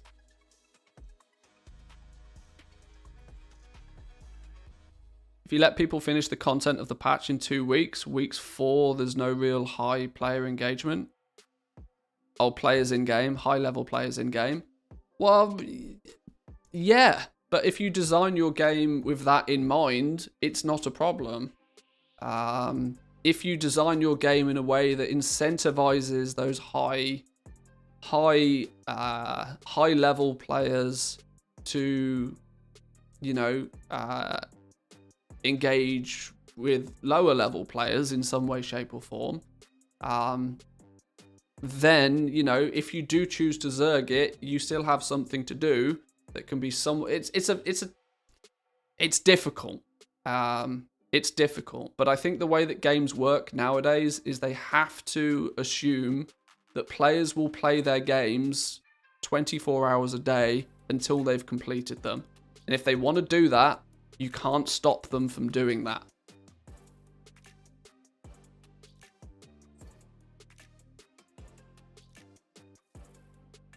I think Blizzard could do really well by understanding that there are other games out there that people want to play and will play.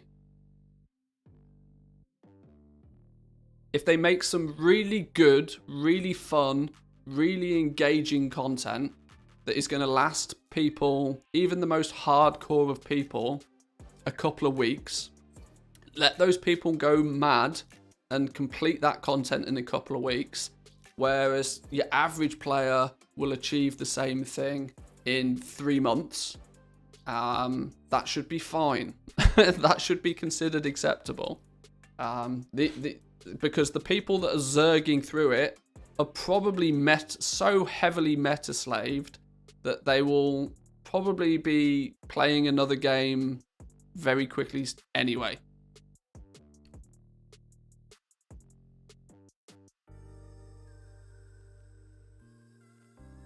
But anyway, we got off topic a little bit. Let's draw it back into barriers of entry that we were talking about.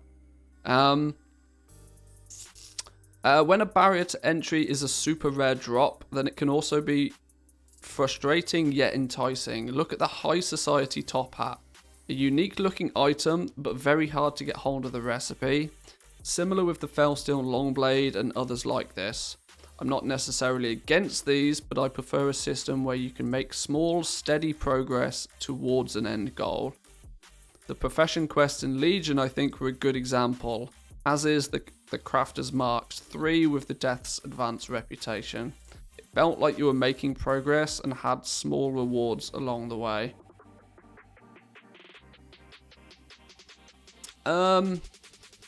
Yeah. See, in some instances like the High Society top hat, this is an item that is its value is entirely based on its rarity.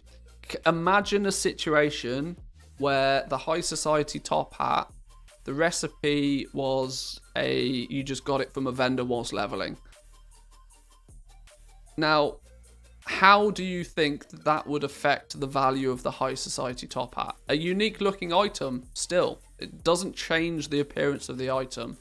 But the ease in which you can acquire it would mean that its actual extrinsic value heavily decreases.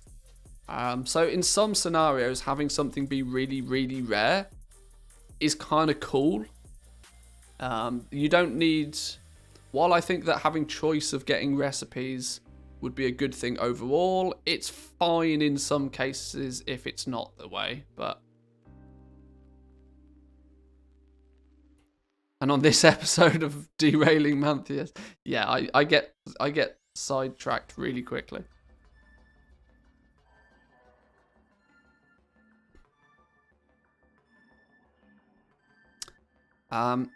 Legion quest lines are something that I'm all for seeing again for professions. I'd absolutely love to see these.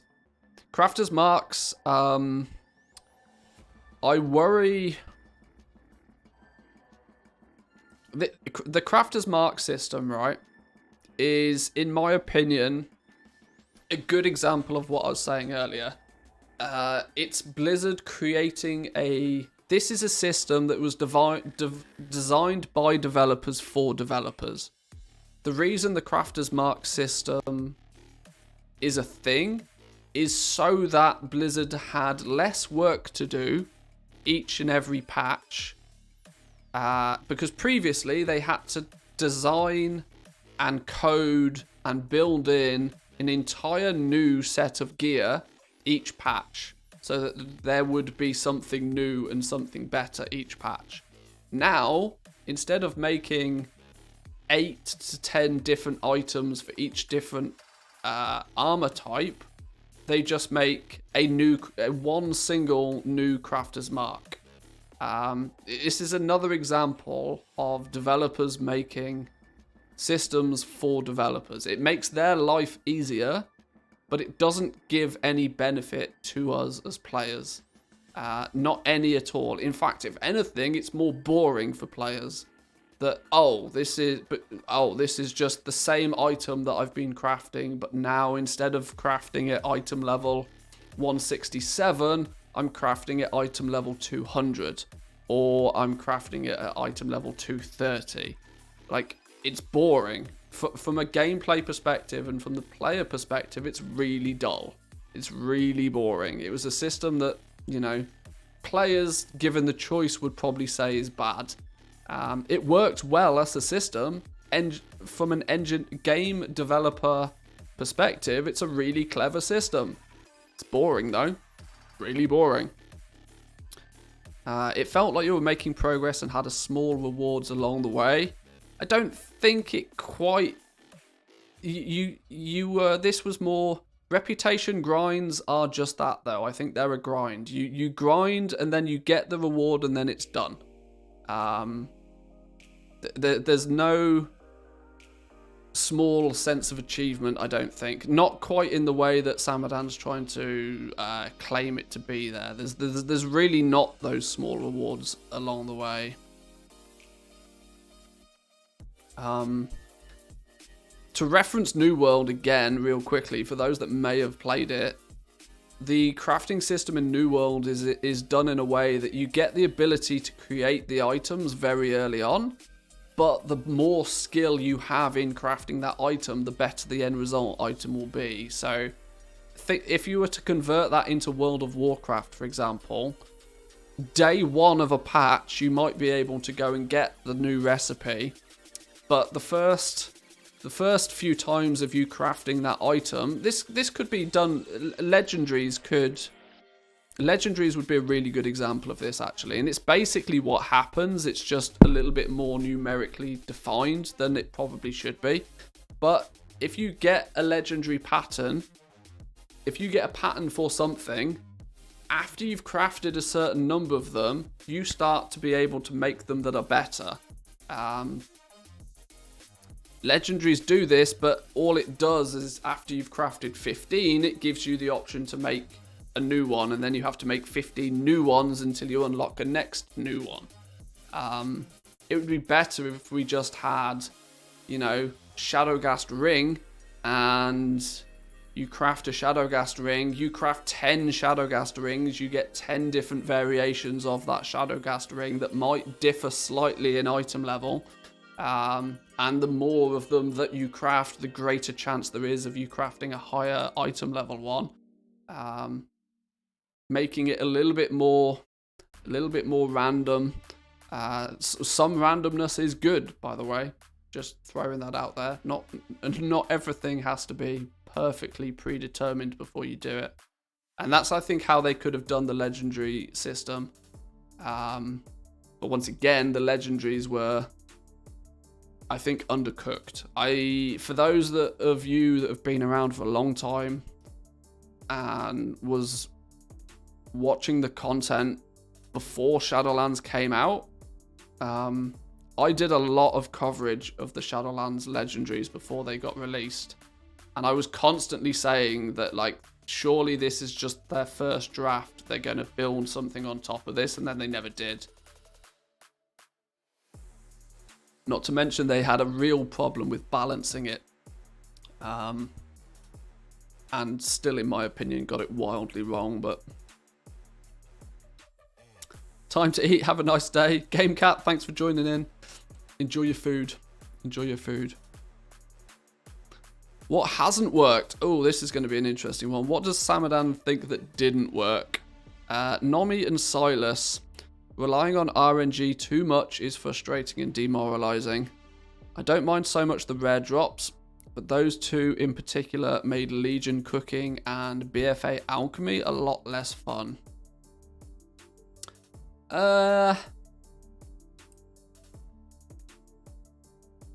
Yeah, Silas got to the point where people were basically pricing their things based upon that.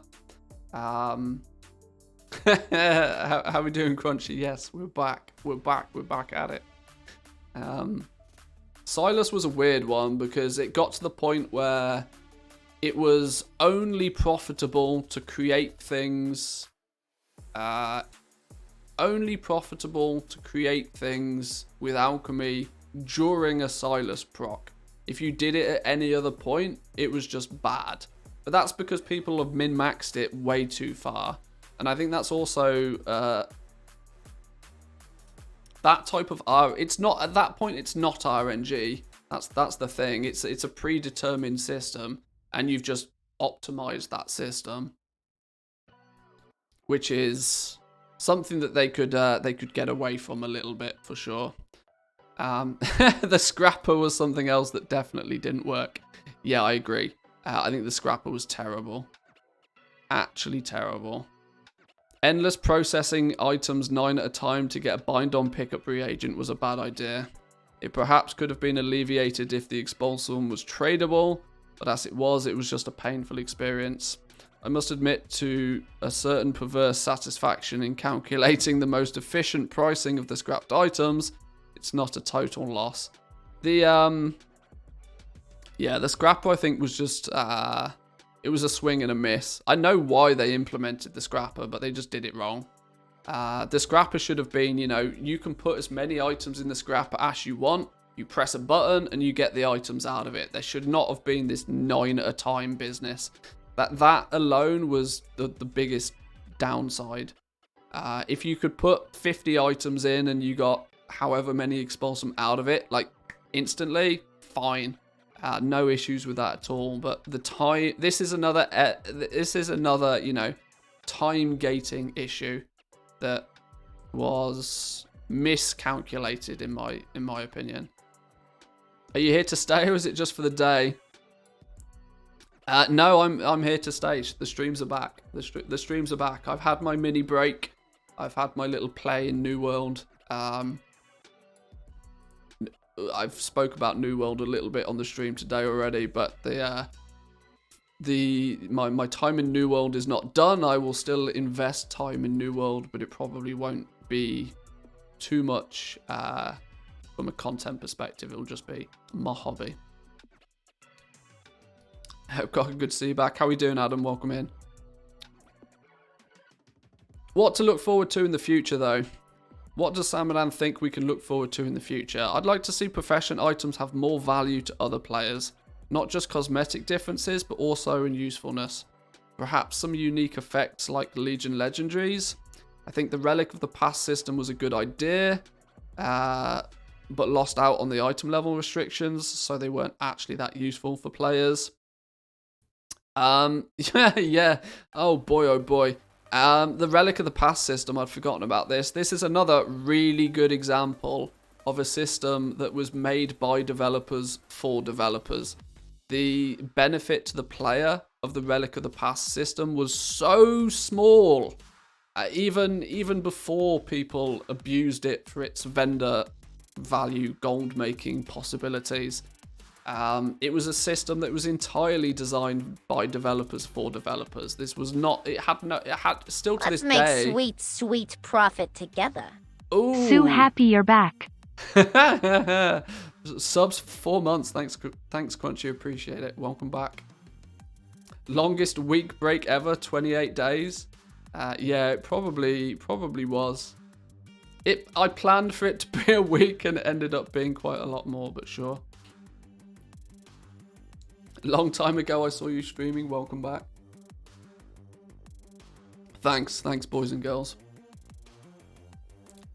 I missed you all. Like, I'm gonna be honest, it was weird getting up and not streaming every day.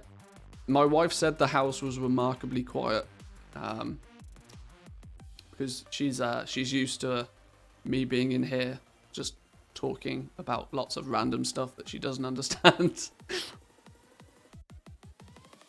Yeah, the Relic of the Past system was a swing and a miss. Because they had to gut it because of a fundamental flaw in the system, being that you could basically print gold with the system, meant that, yeah, that there was a bit of an issue that they had to very quickly fix. And the problem was, as they had to very quickly fix it in a way that basically just deleted the system from usefulness entirely. I wouldn't surprise me if they just remove this in the next expansion, because it's just, at this point, it's just Dumbo. Not to mention you level so fast that it has no reference in the game at all, but sure. More professions like carpentry would be fantastic. Perhaps with player housing. Player housing is never going to happen in WoW, unfortunately. But also, let's not neglect existing professions like engineering and archaeology. Please make more engineering items usable by non-engineers. I don't need to know how to build the car in order to drive it. Yeah, it's a weird restriction, I think. It's a very weird restriction. To have to be an engineer to use most of the items that engineers makes feels a bit odd. Your engineers are meant to be the clever ones that make these clever items so that other people don't need to be clever to make them. But the engineers should make a lot of gold. Like, engineering in theory should be one of the most profitable ones. It should have the highest skill cap. But, you know, the items that you then make are useful to many, many different varieties of people. But with the restriction that most engineering items, you have to be an engineer to use them, is an odd one. The interplay between professions looked promising in the Shadowlands beta. It's a shame that many of them were stripped out. I'd rather buy an expensive widget from an engineer or make it myself than buy an expensive arboreal shard from a vendor. See, this is what many people don't know. There was a lot more to this. Optional reagent system was really heavily fleshed out with a load of random different things in the early days of Shadowlands. I'm trying to remember some of them now. There was an optional reagent that you could put on a piece of gear that would make you swim faster. There was an optional reagent that would give you a speed boost after killing something. You know, lots of things like the bear tartar, for example, were turned into optional reagents. Now, the difference was that when you crafted an item of gear, you had to pick one of these optional reagents to attach to the gear. Now, for some reason, that all got stripped out almost in its entirety before the game went live. So it now ended up being that this optional reagent system is basically just, you know, an item level bump. That's the only choice that we have now. The optional reagents is just, okay, you're either making 168, you're making 200, or you're making 230. The flavor that I talk about a lot was what was removed weirdly. Now, I don't necessarily know why, whether they felt that it would they couldn't. I think from a back-end systems perspective, Blizzard have had a real problem in the last few years with bonus IDs on items. Now, for those that don't understand what bonus IDs are on items, think about how an item is made. You have the core item, which might be its name and its armor slot, so like a chest piece or something. Then you have primary stats attached to it. You then have secondary stats attached to it, and then you might have bonus effects attached to it. And, you know, the different combinations of these all create slightly different items with slightly different, you know, base item numbers and bonus IDs. There's a real problem that Blizzard seem to have with variations of these items and then balancing them and making them all work, which is probably a very fundamental system that just needs a redesign from Blizzard's perspective. But it is the number one reason why I think that the optional reagents got stripped from the game, simply because Blizzard couldn't reliably get rid of all of the bugs, and they didn't have time, and so it was easier to just cut it than it was to try and fix it. Unfortunately, it was one of the casualties of a delayed Shadowlands, unfortunately. I'm recovering from an operation, got signed off for another week, so I only have you this week, unless you're doing evening streams like you mentioned before you went on your holiday to New World. Well, firstly, I hope your operation went well, and I hope you recover quickly. Secondly, the schedule will probably be somewhat similar to what it was before. Primarily morning streams for me. The reason that they became a thing was quite simple. It's just the most convenient time in the day for me to do the streams. I do want to do more evening streams, but it's finding the right time to do, the right days to do them to fit in with both mine and my wife's schedule. So, cheeky Saturday stream. Well, bonus weekend streams will be more of a thing during the winter. They're less of a thing in the summer because we tend to go away a lot at the weekends during the summer, but less so in the winter. So yeah, those cheeky bonus weekend streams can definitely be a thing. but as and when they're useful. Final thoughts then from Samadan on this. What do you think was the worst and best aspects of Professions for you? What would you like to see next? What's taken us probably an hour to go through at this point, was what sparked a huge discussion over on the subreddit, which I kind of talked a little bit. I constructed my feedback to Samadan into a video already, which is up on the YouTube channel in case you haven't fixed it. I did talk about this in a little bit of detail. It was actually episode 3 of the podcast, Minutes with Manthius. I'll throw a link in chat for those that may have missed it. This is where I sort of talked through my perspective on this in a little bit more detail.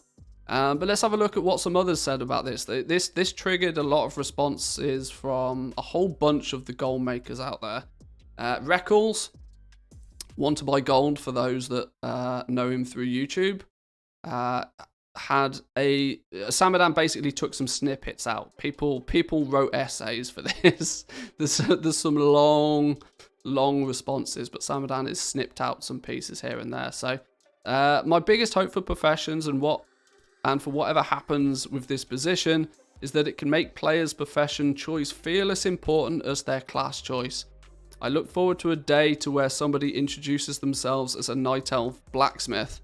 There would have to be a lot to happen for that to be a thing, because for choice to matter, the professions need to have an impact on everybody's preferred method of playing the game, whether it be questing, raiding, collecting, goal making, or PvP. The most important thing to tackle to achieve this, in my opinion, are integrating the professions into the world and integrating them into the story, and providing proper motivation, i.e. balancing the economy and adding core feedback loops that are in line with the reasons why people picked their professions.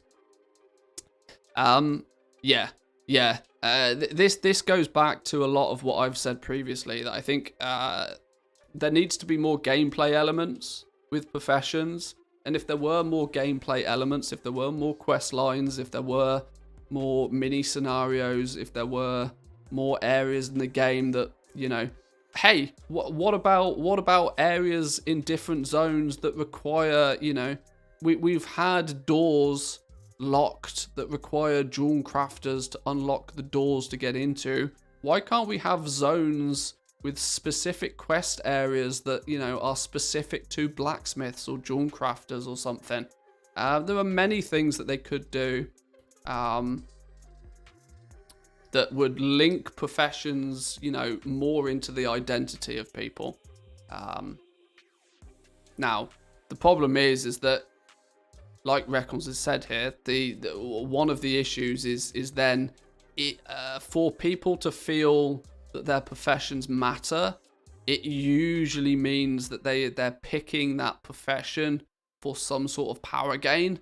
And when you start attaching power gains to the professions, we get into the same situation that we had for a few expansions, where there were 2 best professions for you to have, and everybody had those professions. Why? Because they gave you 5% more DPS in the raid, or you know, something really dull and boring.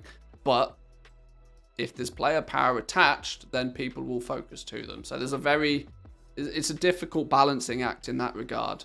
But simple things, you know, give people the ability. My top 3 are pretty simple. Give people the ability to acquire the patterns through different methods. Whichever is their primary way of playing the game means that they should also be able to engage with the professions in that journey. If you're big into Mythic Plus, you should get, you know, recipes dropping from Mythic Plus. If you're big into PvP, you should be able to spend your conquest points on maybe, you know, PvP specific enchants that require you to be an enchanter or something. I don't know. There are many different options that are there. But yes, linking professions more into the game. It feels very separate right now, and I agree that it would be good if we could see a more of a link between them. Fade goes on to say, I've reached a point where I believe the professions should not impact gameplay in any way that can be competitive. Oh, I swear I haven't read this. Mythic Plus raiding PvP, it becomes a balancing nightmare for which there is no real solution. If things are A, impactful, and B, different from one another, there will always be the right answer, e.g. Covenants. So instead of having a fun choice to flesh out your character, you have a pre-prescribed profession combo and can't deviate from it if you wish to remain competitive. Yeah, this was the situation we had for a couple of expansions, many expansions actually, where there was just 2 best in slot professions for you, dependent on what it was that you did. And it meant that you didn't really care about those professions, you just swapped the professions based upon what was the flavor of the month. Which doesn't actually make the professions meaningful. It just is another box for Mythic Plus for endgame meta slaves to tick. And once the box was ticked, they didn't care about it. They weren't using the profession for the profession. It was purely, a stat bump in many cases. I think everybody should have all the gathering professions as standard. Herbalism, mining, skinning, cloth gathering. Yeah, yes, I agree. 100% agree. Alchemy and engineering. Yeah, I mean that was the go-to for many years, and in some regards is still the go-to now because double flask duration. Well, you've just halved your consumable cost. Congratulations. Engineering, you've got wormhole for getting places. I mean that alone, yes please, sure. My main is alchemy engineering. Yeah, there we go. Oh yeah, of course you've then got the engineering res for Mythic Plus. Yeah, there's loads of reasons. It's still kind of there a little bit, but the best thing that they did to get rid of that was remove the bind on pickup gear. If your bind on pickup pair of plate legs is your best in slot at the beginning of a raid, then you're going to be a blacksmith at the beginning of that raid. If one player power is attached, there's a problem. Right now things are alright since there's only one real mandatory profession, being engineering.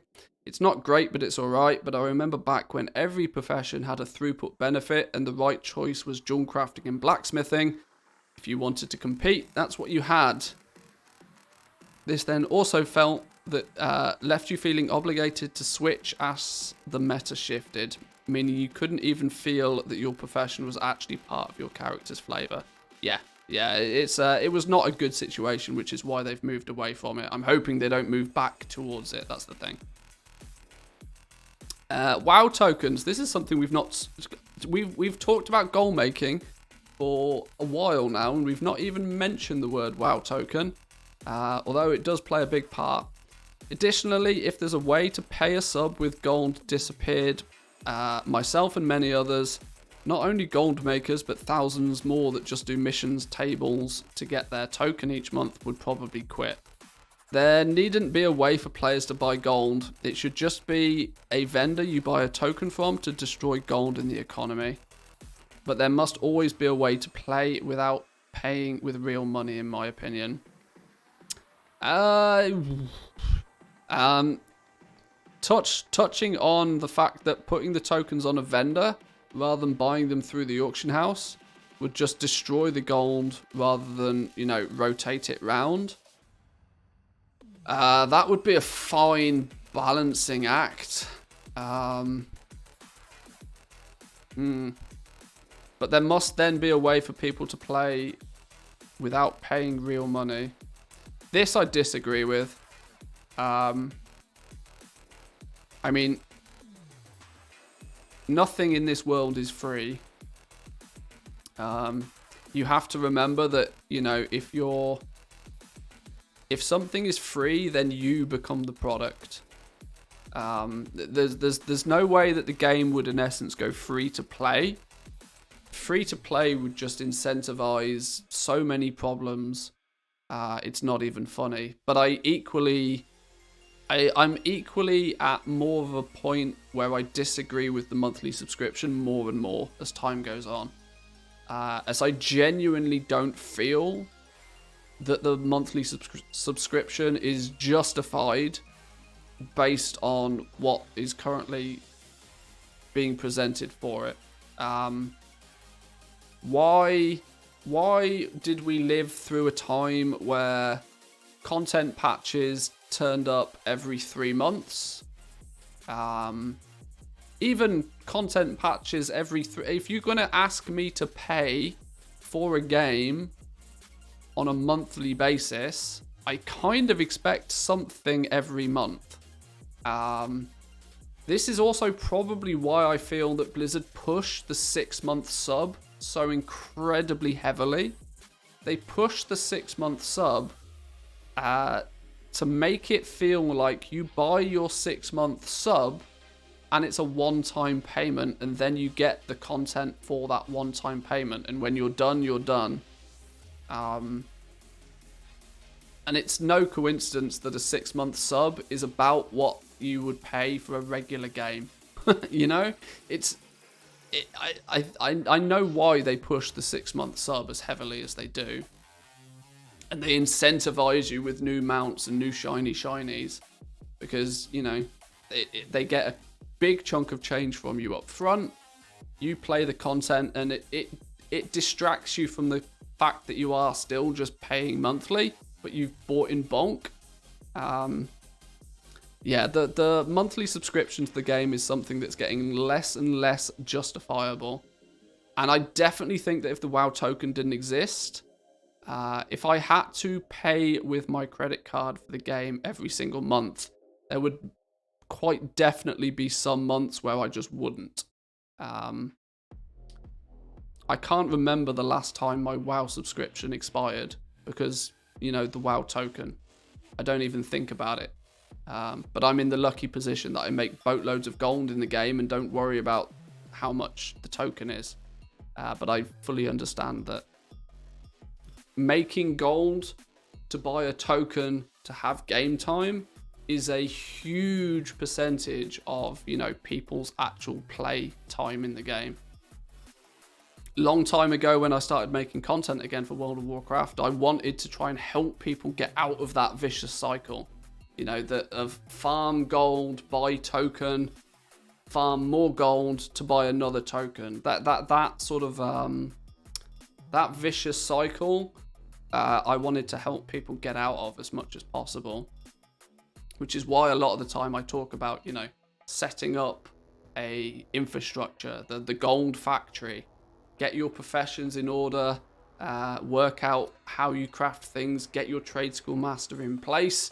When all of that is in order, then, you know, you don't really need to worry too much about gold from there on. But yes, meaningful changes to professions would also have a dramatic effect on the token, I think, as well.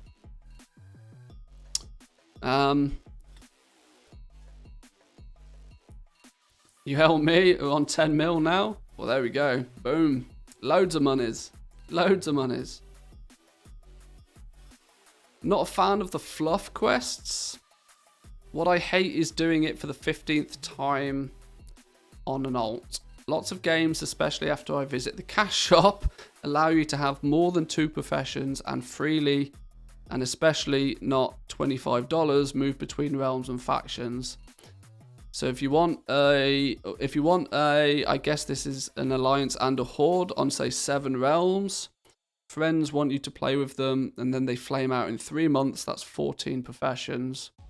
Quests that were silly the first time are loathsome well before the 14th iteration. Shadowlands did the best job yet with the skip the questline mechanics. Are 2 professions per toon? Toon stuck on realm faction without cash shop carved in stone. In my opinion, this causes a lot of alts that I have no desire to play with, but just level to have 2 profession slots. I feel like there should be a better way. Reading in between the lines of this a little bit, I also feel that professions need more of an overhaul than just, you know, making tailoring better. We touched on it a minute ago that I think all gathering professions should just be baseline now. Why does it make any... It does not make any sense that if you are an alchemist and you know that you take one herb and you take a second herb and you make a potion from those, it makes absolutely no sense to me that when you're out in the world questing and you run past those herbs, that you don't pick them up and that you can't pick them up. You can, but then you have to also be a herbalist. At this point, that makes no sense. I think gathering should be baseline. Like you should, just like cooking, just like fishing, just like archaeology. I think gathering professions should be baseline. The smelting side of mining can be part of blacksmithing very easily. Skinning is a little bit more different, but the same sort of thing. Maybe everybody should be able to skin the things that they kill and do what they wish with the leather. If you, at the same time, adjust the quantities of materials that are required, either required to craft things or that are gathered, there's a balancing act that needs to happen there. But there seems to be this restriction on, you know, 2 primary professions, of which, if you wish, those primary professions can be gathering ones. I think is a bit old at this point. A little bit old. Did you watch Soul Breezy's video too? Did Soul do a video on this? I mean, I watch some of his videos, but not all of them. Honestly, for me, having the gathering professions be baseline is something that really jumped out at me through playing New World. You gave the exact example about alchemy and herbing. Oh, okay, fine, fair enough. That was probably just a happy coincidence.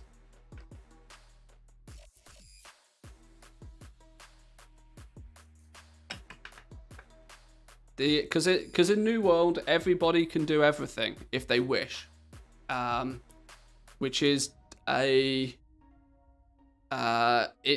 a bit of an illusion in New World. Everybody can do everything if they wish, but the time required to do everything is outrageous, and so you'll probably, because of that, naturally choose to specialize in at least one thing to begin with anyway.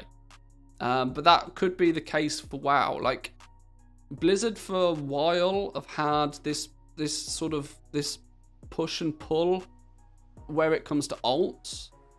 They kind of, everybody wants to have alts, but when you break down the reason why people want alts, you could fix a lot of those problems by just making the main character to be able to do them anyway. New World takes it a little bit too far, that you have one character and they can literally do everything. You can use any weapon you like, you can wear any gear, you can do any profession. That's maybe a little bit too far, but there's got to be a middle point somewhere, I think. Hate myself for saying this, make it like in Final Fantasy XIV. I've still not I've actually not played Final Fantasy XIV at all still.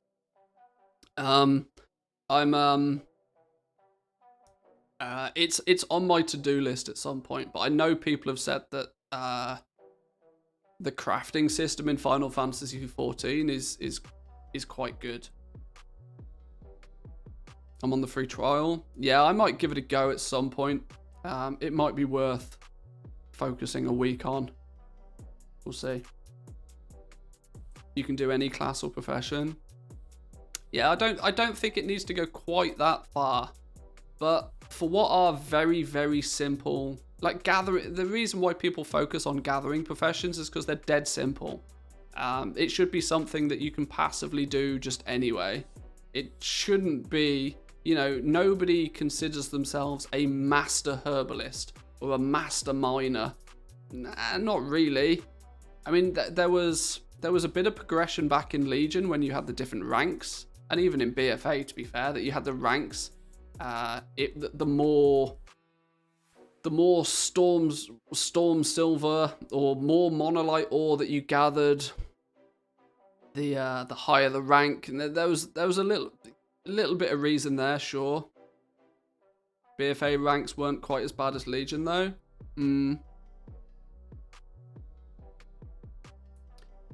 Legion ranks were oof.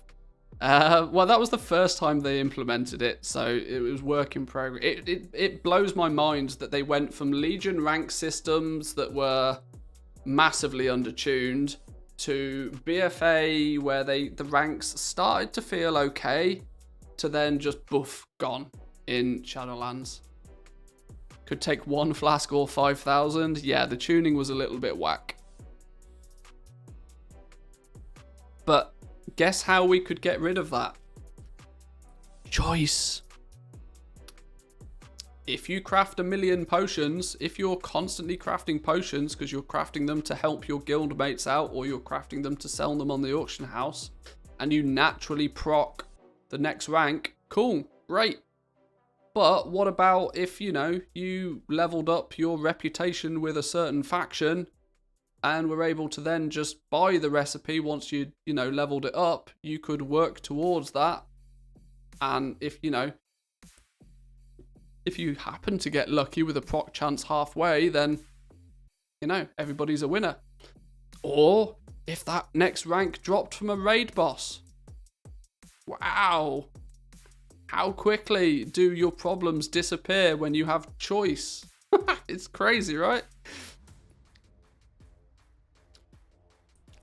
But yeah, like a real overhaul. Mark of the Hidden Satire PTSD. Alright, fine. What did Quinn have to say then? Professions have lost their gearing purpose for many players' main characters. There needs to be a lot of thought given to finding their niche in the game. This does not have to be limited to one niche, of course. However, there does seem to be an opening at solo adventures, which seems to be a reoccurring praise from Legion professions. Similarly, professions could be a fantastic tool for utilizing currencies for upgrading, altering, and personalizing gear. Lastly, there seems to be a massive grey area when it comes to balancing player progression and player catch-up mechanics. Here, opinions will differ greatly, like most grey areas, but I also agree there's a way to maintain some level of accessibility whilst providing prestige of being a master of your craft. There's a lot to say there.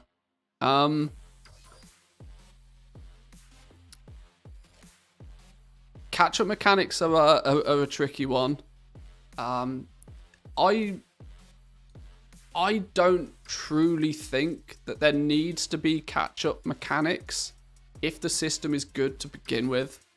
Now this might be a bit of a hot take, but generally speaking, catch-up mechanics are only useful in circumstances where the original system wasn't good enough to begin with. Now, gearing catch-up mechanics is a little bit different, but catch-up mechanics for things like professions means that the original system probably wasn't very good. I see no reason in an expansion why there should need to be catch-up mechanics for professions, because in theory, what you do at the beginning of an expansion regarding professions should still be somewhat beneficial later on in the expansion. This mindset of just, oh, it's a new patch, well, here's a bunch of new things that are now just more powerful than what the ones were previously, is just lazy. Why not have new things that are an alternative? And this is another problem when you start linking everything to player power. if there was more flavorful, like we could very easily have had optional reagents launched that gave funky little bonuses. Some of the stuff that was in the Shadowlands beta that never made it to live, instead of having a new crafter's mark that does nothing more than up the item level of an item, how about we start seeing some some optional reagents that do funky other things? How about, you know, you can have a crafter's set of gear, a optional reagent that when used on your shadow steel breastplate or whatever it's called will now give you a greater chance of gaining a skill point in a profession or something. Like the new stuff that we see in new patches doesn't always need to be more powerful. And if everything stops being more powerful all the time, then you don't need these catch-up mechanics. Like, catch-up mechanics is just an easy way to fix a problem that shouldn't have really been there to begin with. I'm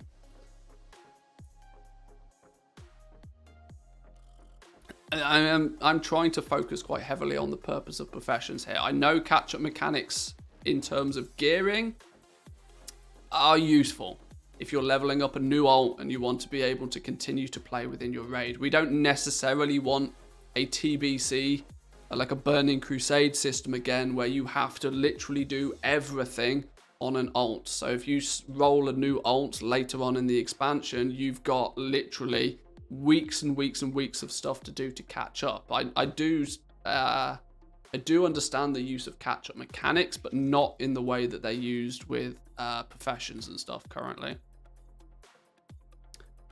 Wait here, I need to grab my crafting gear set from the bank. Why not? Why not? Unless, of course, it's New World, and then if you die, then all of your gear in your bags takes durability damage. That's another problem for another day. Oh, even Gumdrops piped in on this. Okay, then. Gumdrops being the publicly facing customer service representative for Trade School Master. Also, the guy who was responsible for these blog posts for the first 100 issues. I liked how the professions were introduced to player quests in Legion. I liked the secondary markets that Draenor Upgrade Essences and Legion Obliterum created that players could participate in without having professions. I like collecting recipes even if they're not that particularly useful. Like an alchemist in a shop with hundreds of books, but will always know how to find the things the customer needs. Some of my fondest memories in WoW were standing at the bridge in Ironforge and Vanilla selling enchants, getting to know the city regulars and hanging out before heading to a dungeon. I would love to see more systems and mechanics that bring people together like that, perhaps with a purpose. Group-related profession content. I don't think has ever been done, at least not very well or even intentionally. The Seed Raid meta in Legion was an unexpected but brilliant use of game mechanics and an excellent demonstration showing how players could work together for some shared profession-related goals. That was actually really cool. Like I said, I'm quite glad that Gumdrops noted that this was an unexpected use of game mechanics.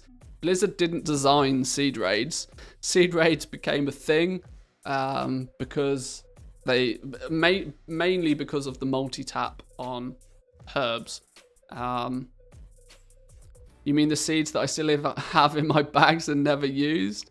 There was one downside to it, yes, that you would choose to not use the seeds because you were like, well, one day I will join a seed raid and they will become useful to me.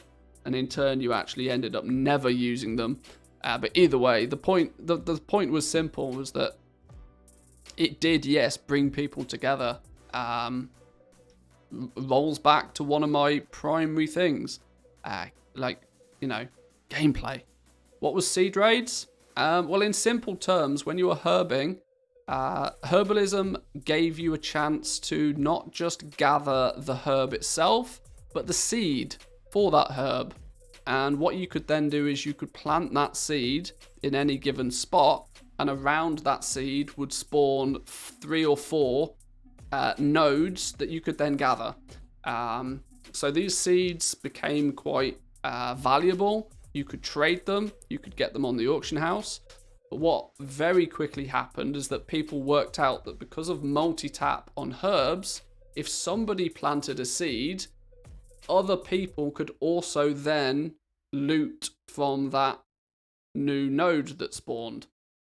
So what people would do is they'd get together in groups and they'd take it in turn to plant their seeds, and then everybody would gather the herbs.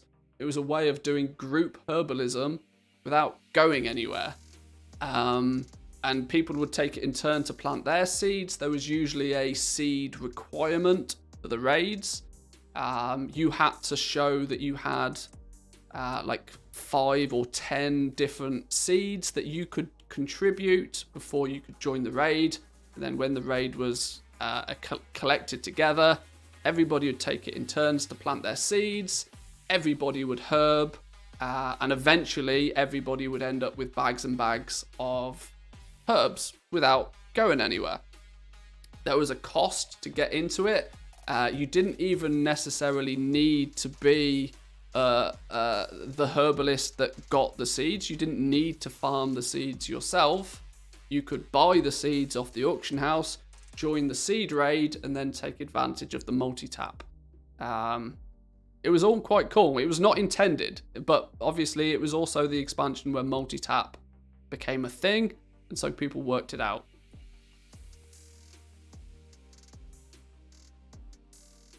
Seed parties have been a nice time, even for leveling later. Yes, they were quite fun. They were quite fun, and like Gumdrops said here, they were entirely unexpected. I don't think Blizzard planned for them to be a thing, but players worked out that, right, well, I can use the seed and I can be selfish and I can loot it, but I can't gather that many seeds myself. What if I share my seeds with somebody else and they share their seeds with me? We both win. It was a mutual transaction, and you build that out to a raid, and then all of a sudden guilds at the end of their evening's raid would do a mini seed raid between them, and then they'd have loads of herbs for their next days. Give them all to the alchemist, and the next day's raid was, consumables were sorted. How are we doing, Zan? Good to see you, my man. Welcome in. So yeah, it was something that was a clever use of game mechanics, I suppose you could call it. But more stuff of that nature would be fun to see. I still think not only the quest chains and the gameplay elements of Professions in Legion were at their peak, but the fact that even the gathering professions, herbalism was completely revolutionized in Legion, and it was only in Legion. BFA, it got worse because we still had ranks, but there was no extra flavor. And now in Shadowlands, there's not even ranks, it's just dull. They've gone backwards in the last 2 expansions, in my opinion. They need to go back a few steps, for sure. Not sure I'm going to read through all... Oh, there's only a few more of these. There's no point in me reading my own, but let's see what some others said. Mentioned it above, but Blizzard needs to embrace their professions in terms of adding cosmetics. They don't even really need new art assets either. Just add in armor or weapon transmog items from trash mobs over the last few expansions, alternate appearances, glyph spell effects, etc. Put the patterns for a lot of these on rare drops or behind reputations. Much better than needing flask recipes or gear that's utterly useless by the time you get enough rep to buy it. See, this is also a downside of time gating, right?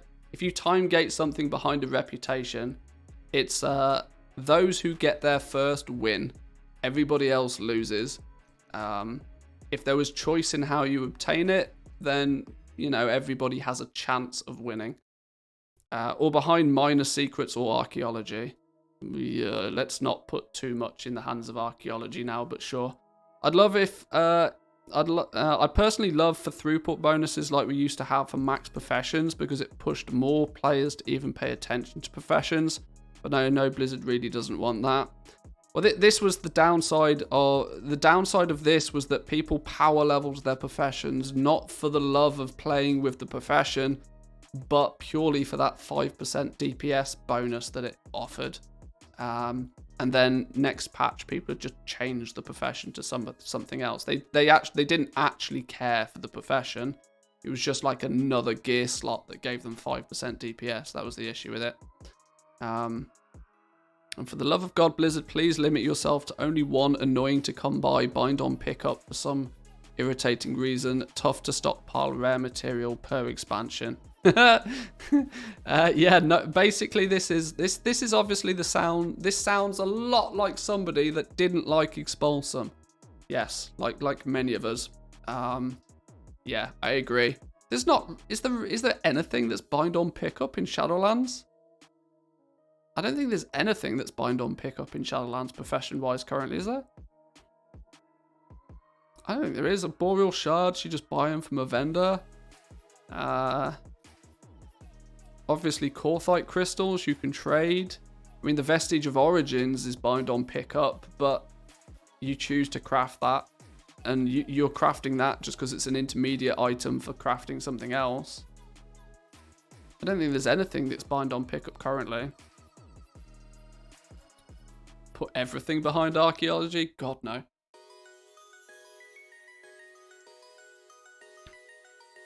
Oh, the Cauldrons. Yeah, Cauldrons, they're bind on account. But the argument stands is that, you know, there's not a huge... That's an end product. That's like saying that, you know, the wormhole needs you to be an engineer sort of thing. You're not going to make Cauldrons specifically unless you have a use for them.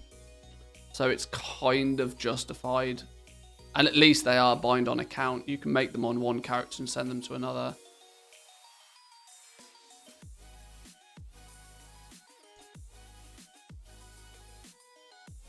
Remember some of the projects you had to complete in Mechagon or the Warfront building unlocks? They can repurpose that for this. Maybe. They're making some changes to Mechagon, actually. We'll get to that in a little bit when we check out the patch notes.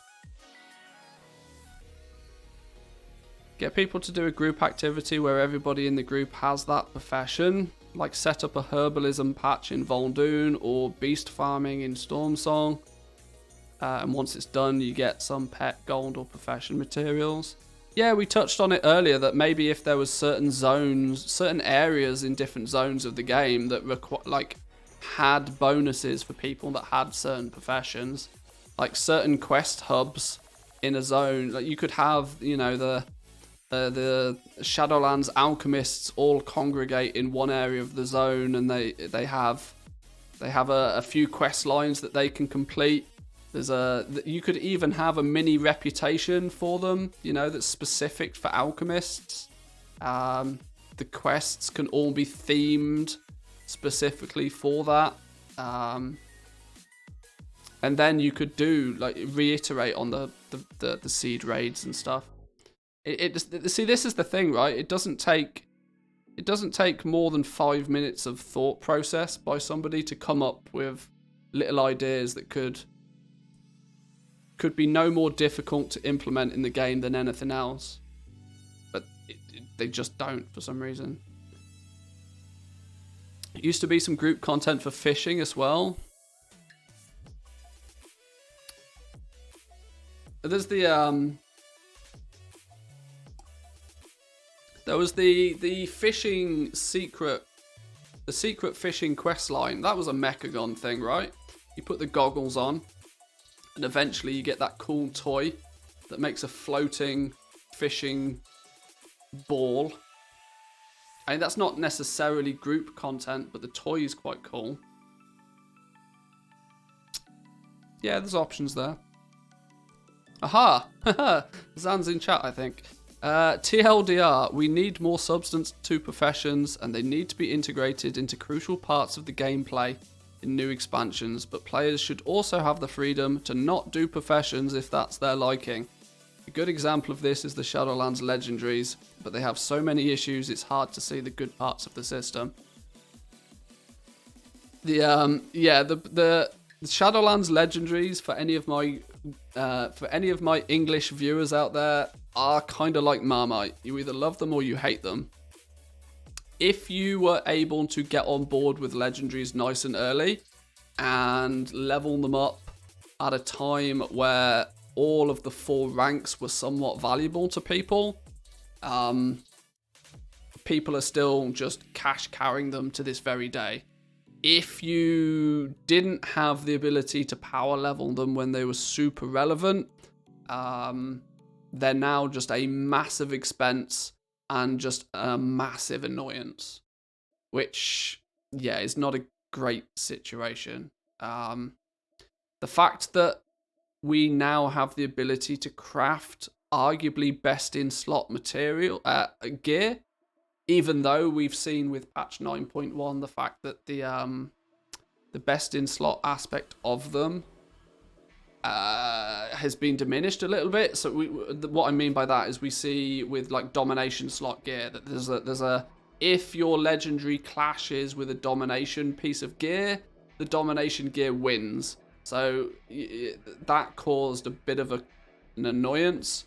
I would be absolutely amazed if in patch 9.2 we don't get the ability to use 2 legendaries. That's been planned right from the word go. Legendaries, if you actually look at what some of them do, there's quite a few of them that would pair together really nicely and were designed to do so, I think, at a foundational level. So they're going to have to do a better catch-up system for legendaries in 9.2. They have to. They can't just give us 2 new ranks and expect everybody to just level up more. They can't do that. Probably be 1 Lego and the Covenant specific one. There's a few ways that they could do it. There's definitely a few ways they could do it, but they need to open the floodgates for legendaries from a crafting perspective. They're in 9.1.5, so this week, they're opening the floodgates for people to get the Soul Ash and the Soul Cinders they need to make the actual legendaries, which will in turn promote a lot more sales of base legendaries, hopefully. But it still doesn't fix the problem that ranks 1 through till 3, basically trash. And unless you're able to get your Korthite crystals and also have the foresight to make Vestige of Origins and to use them on lower level legendaries, to make higher level legendaries at a cheaper price, there's a lot of confusing elements in the crafting of legendaries that is not beginner friendly and that they absolutely need to change. Because if we have 9.2 with just 2 new ranks of legendaries, I mean, I'll absolutely love it to bits because I'll make another 20 million gold without even thinking about it. But for everybody that hasn't already leveled up and maxed out everything, there'll just be 0 chance that you'll be able to catch up. And that's just a bit gross on something that is so crucial to progression-based gameplay. I don't think it's worthwhile me really touching too much on what I went through on this, otherwise, because I've basically said it all so far. Integrating Legion gameplay into professions, good. Blows my mind that there's only one way to learn a pattern. Give people choice of picking up patterns. A lot of the problems go away very quickly, and the fact that all the professions feel standalone. There's no synergy between them. Your alchemists should need scribes. Your scribes should need blacksmiths. You should link it. If you're going to only have 2 profession slots, forcing you into quote unquote specializing, you should be able to do something that somebody else needs. Blacksmiths, jewel crafters need blacksmiths to make the Shadowgast ingots. This is one example where there is a synergy between professions. There needs to be more of it, in my opinion. tailors should need a component that's made by leather workers. Leather workers should need a component that's made by engineers. You know, it A, gives good reason for alts. B, it gives good reason for player interaction. No reason not for it. Dirty Irby pitches in with add skill components, add profession quest lines, reward the best recipes for skill achievements, keep professions fun and RPG with things like tools of the trade, stay away from bind on pickup to encourage trading, and keep crafted items powerful so they stay relevant. Yes, this is a nice way to summarize it pretty easily. But there we go. I think that basically covers. I mean, I know it's taken us an awful long time to go through it, but I hope we had some fun doing it. Thank you all for your contributions, thoughts, and impressions about professions. It's clear that we all care very much about them and how they form a core part of the goal-making community. Samadan's final personal take on the responses is that there's a lot of love for the Legion system of questing and integrating with ranks to add depth. I like the idea and propose we take this one step further and elaborate on what was already started with the tools of the trade. What if we had profession artifacts like the Underlight Angler? Hey, there's no reason this couldn't be a thing. There is obviously the slight problem of this that it adds player power to it. But instead of maybe having, you know, a 1 to 100 leveling for a profession, you had a blacksmith's hammer, and you level up your blacksmith hammer, and you can choose which direction and which speciality you decide to go through. They've done it with artifact weapons. It's a very good idea. It's a very good idea. It could definitely, they could basically copy paste this entire system. Give an artifact to each profession, and make the leveling path more than just, you know, oh, at skill 70 you get the ability to do this and you learn how to do this from a vendor. Similar to vanilla profession variants, sort of. Yeah, you could specialize in vanilla. You had there was like different leather workers, different blacksmiths. You could go goblin engineer or gnomish engineer, I think, if I remember right. There was choice there, which was good. If they're gonna insist that we stick to 2 primary professions and inherently specialize because of it, then give us the ability to actually specialize. Should be cool. Should be cool. Nice idea. So let's bring profession mastery to a whole new level. Here are just a few of the ideas. Long but involving quest lines and tasks to gain the artifact, maybe including archaeology. Sure. Bring back. Should we start a movement? Bring back archaeology. Unlock various traits the more you know about profession. Something for each expansion skill level. Extra bonuses for getting to certain percentages of recipe completions. This could be cool. This could give you an incentive to go back and pick up some professions from past expansions. You know, give you a reason to go back and play the old content. Sure, do it. Cosmetic rewards so you look like your chosen profession, like the fishing outfits.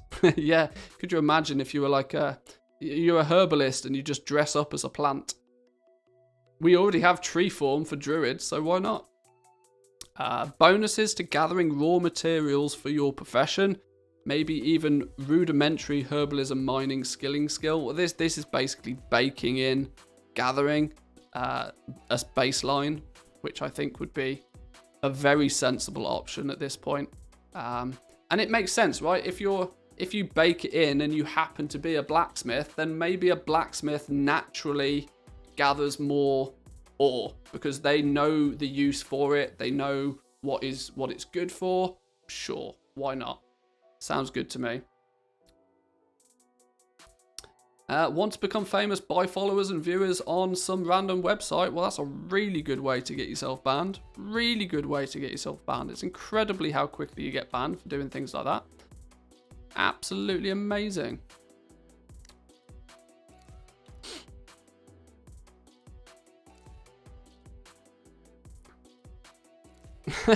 Mods are on it.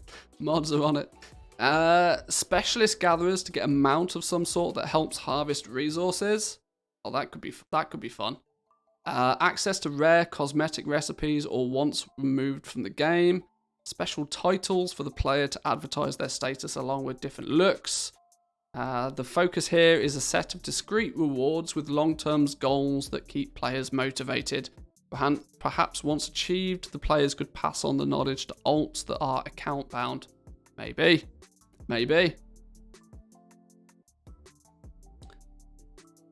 Maybe indeed. Think Korthite crystals are going to the moon though? Korthite crystals are an odd one, right? The price of Korthite crystals will probably take a very short-term bump in price, mainly because lots and lots and lots of people are probably going to want to buy a new legendary or two quite quickly. But then, once the hype is died down, they will end up being 1 gold a piece.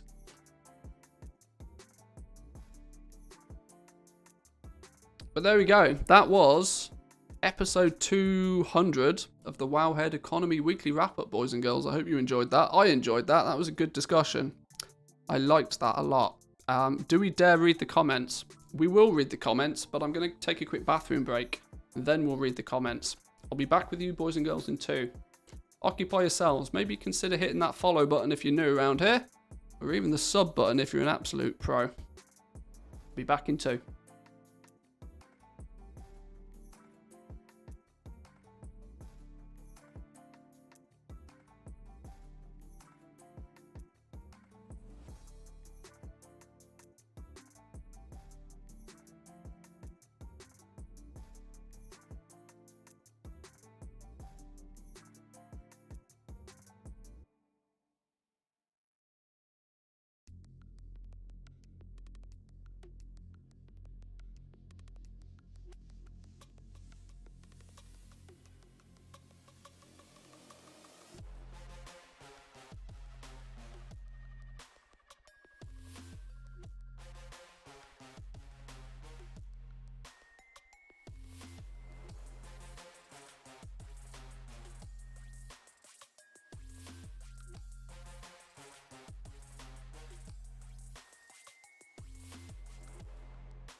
Alrighty.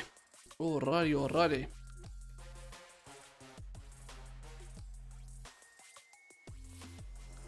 Do we dare read the comments? Comments usually... Well, there's no... I don't think there's too much in that article that could be considered contentious. Surely not. Surely not. Do we dare risk it? Let's have a look. So... I really like the idea of professional artifacts. The fishing artifact is one of my favourite items in the game. Tools of the trade were a decent start, but they could go so much further. Well, now that is a very good start. For sure. I keep praying that one day Blizzard will allow scribes to make ink in batches. It's such a terrible time sink to have to make ink one at a time for inscription. It makes no logical sense whatsoever. There's a few instances of that. There is definitely a few instances of that. Alchemy, crafting potions. Quite literally the number one reason why I don't deal with alchemy in any way, shape or form is because it takes goddamn too long to craft the things. If I want to craft and sell a 5,000 potions, it's going to take me 4 hours to make the damn things. Nope, not happening. What, the cat dragging? Cat drugging? Not drugging any cats. Do I look like Alinity? No, sirree. But yes, there is definitely room for improvement there. Crafting inks, milling, mass prospecting, all of these things are becoming very time intensive, almost deliberately so. The big one for a long time is enchants, right? You have to press the button for every enchant. Now that was because, you know, you're actually putting it on a vellum. That is such an old system that just needs to disappear now. There is like nobody is trading gear and enchanting. No, just get rid of it. Just change it. Quite clearly. Take a page from New World, crafting multiple items. New World is also just as bad for it, but in a different way. Sure, when you're refining items in New World, you can take 1 million fibers and very quickly turn it into the linen. But then when you're crafting, you know, silk gloves and you want to craft 100 silk gloves, you can't craft 100 silk gloves. You've got to wait for it to, you know, roll the dice 100 times.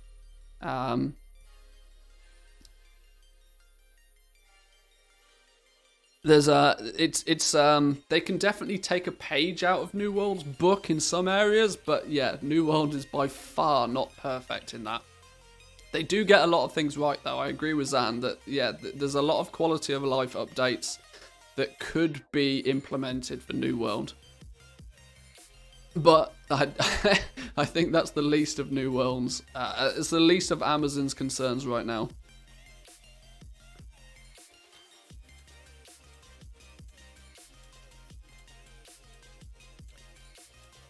Shadowghast ingots, 4,000 of them takes 45 minutes to craft. Yeah, Shadowghast ingots is a nightmare. It's the one intermediate material that I'm always running out of. Why? Because I genuinely can't be doing with, you know, having my blacksmith tied up crafting the damn things all day.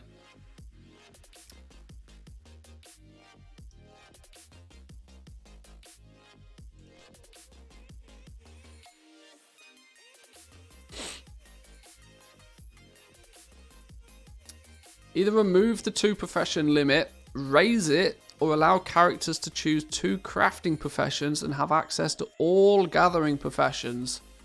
With that, as mentioned in the article, creates a synergy between them all as well. Take examples from Final Fantasy XIV and more recently New World. There's no explainable reason to why we're locked to 2 professions in my opinion. Plus 1 for the profession artifacts. Release new ones each expansion.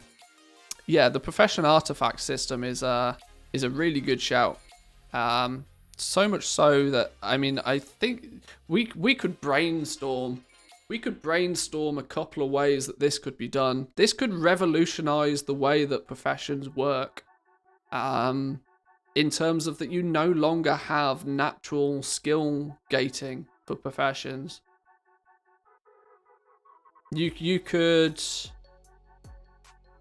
You would no longer need to go from like skill 1 to skill 100. You have a quest chain, you get your profession artifact, and then based on what you have crafted, similar, I mean, I don't want to draw too many links to Shadowlands legendaries, but base legendaries now, to get from 0 to rank 4, you need 450 experience.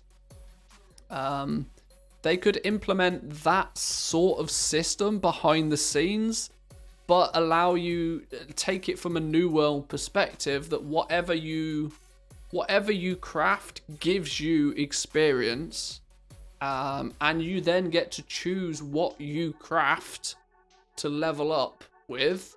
And everything will give you levels up. You can choose to craft 1,000,000 of one thing or some of everything.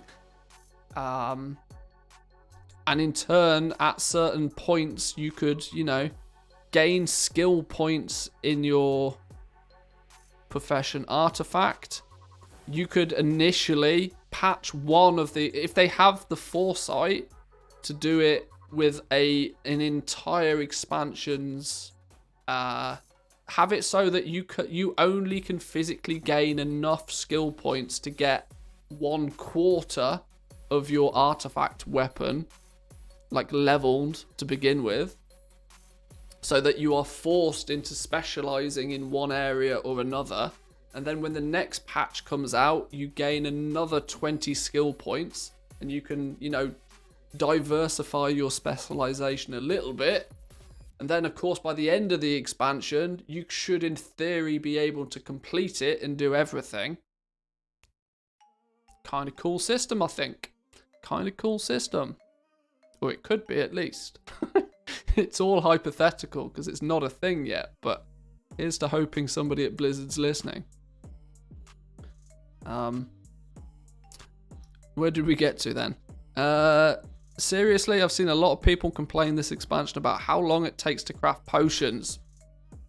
Told ya! Told ya! Fuck potions! Can't be crafting those things. Not happening. No way near as bad as Inscription for inks. I mean, those that went ham on Darkmoon cards literally were like, their limiting factor for crafting and selling Darkmoon decks in the first week of the expansion was there was physically not enough hours in the day to craft the inks. You first had to mill the goddamn herbs, then you had to craft the inks. And there genuinely wasn't enough physical time in the day to do it. They took that long. Could take me up to half an hour just turning herbs into inks, just to make a raid's worth of Vantus runes. It's not fun. They could at least bring back the quick crafting glove enchants. They took... my belief is that they took away the glove, the crafting enchants, because they were desperately trying to time gate professions more so. So dumb.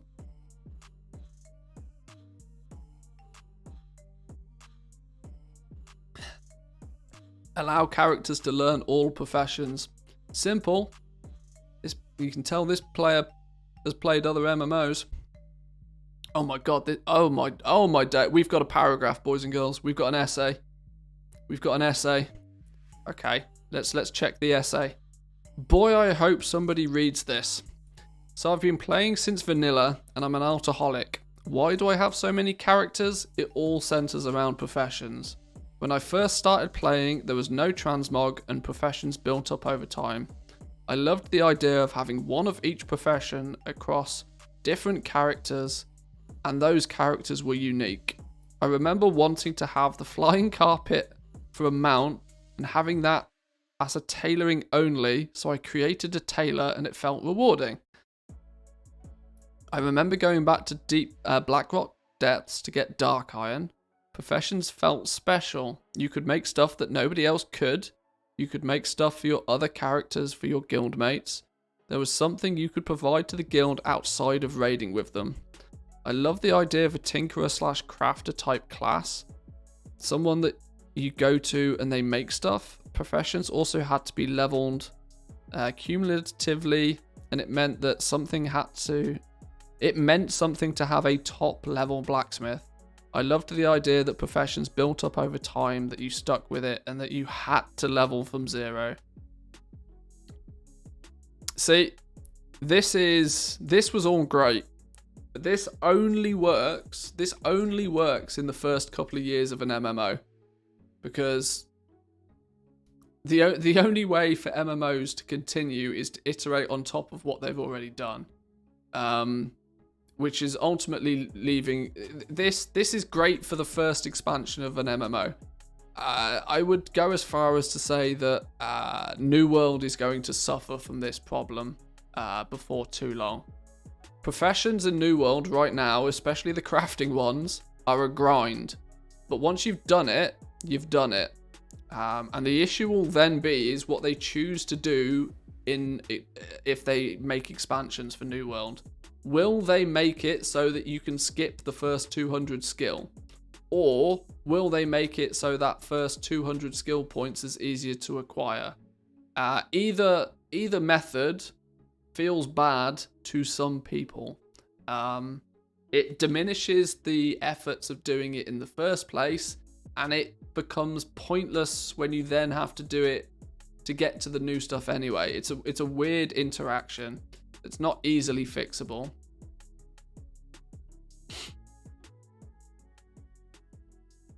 Along then came warlords and the garrisons and watered everything down. Professions no longer felt special. Everybody could create some items in their own garrison. There were still some perks, but not enough to feel like you stood out. People didn't need you anymore. Having an army of alts for professions wasn't cool. Luckily, the garrison missions provided a reason to keep those alts, but that was about it. Yeah, I think Warlords is going to... Warlords of Draenor will leave a bad taste in people's mind. Bad taste in people's mouths about how having access to everything can be done. It is true to say that having access to everything, when done correctly, is not a bad thing. The problem was in Warlords of Draenor, it was done badly. Really badly. The fact that literally everything was bind on pickup. That was the problem. New World does this quite well so far.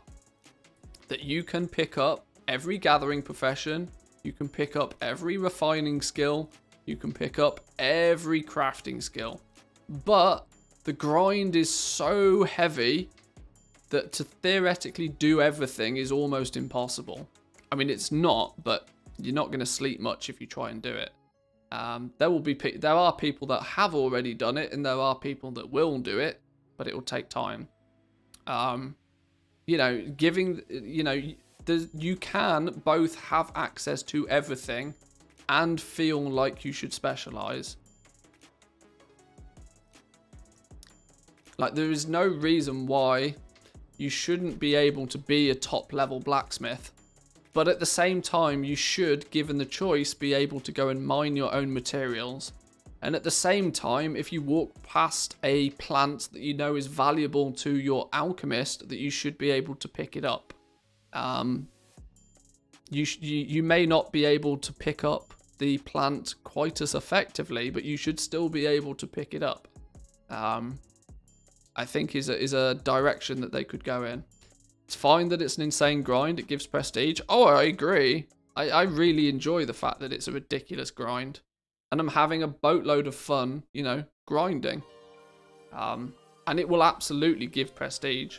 In New World, I recently left my company. And I'm looking for a new one. And I guarantee that one of the top things on my, CV for joining a new company will be the fact that I've maxed all of my gathering professions, all of my refining professions, and have good levels in most of the crafting professions.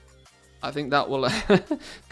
I'm quite sure companies will appreciate that, and it will be rewarded accordingly. I think. I hope. We'll see. Oh, okay. Somebody's actually gone as far as to sort of redesign it and quote how it would be. So... allow 4 professions per character, 2 gathering, 2 crafting. Okay.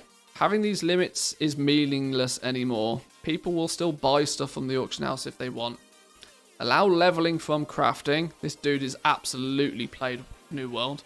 You make something, you get XP, as long as it gives you skill points. Once you hit max level in the profession, the XP stops.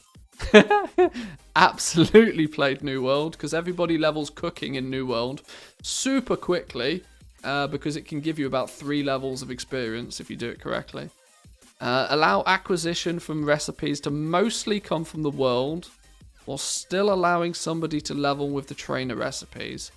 Have special transmog recipes drop from bosses like mounts do. Have high level crafts require some reputation. Even allow recipes from world quests. There are more pet charm daily quests than profession-related quests, which just seems dumb by now. That's actually true. I'd not noticed that, but that is actually true. There are more world quests that give you pet charms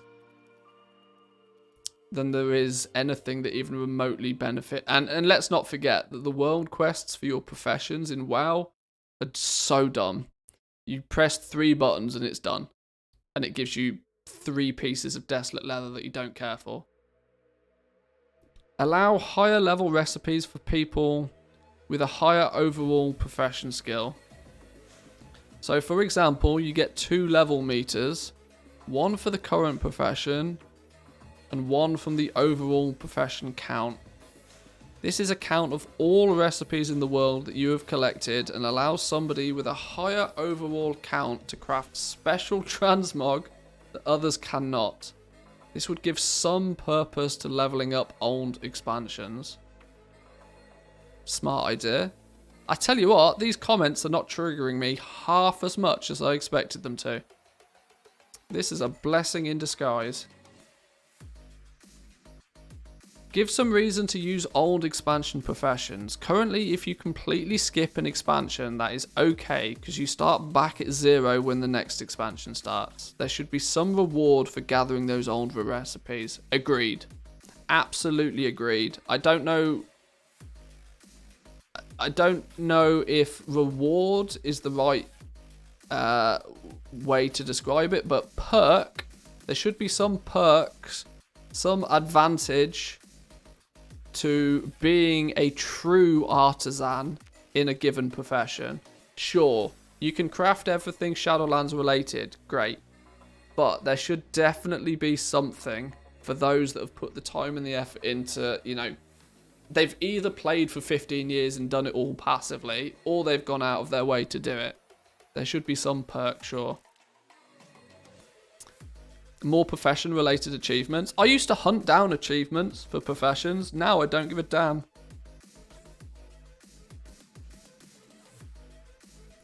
I used to actively go out of my way to like make sure that I got the profession. Like even things like cooking the different, or like 50 different variations of something. Now I just don't care about them because they've done them all 10 times.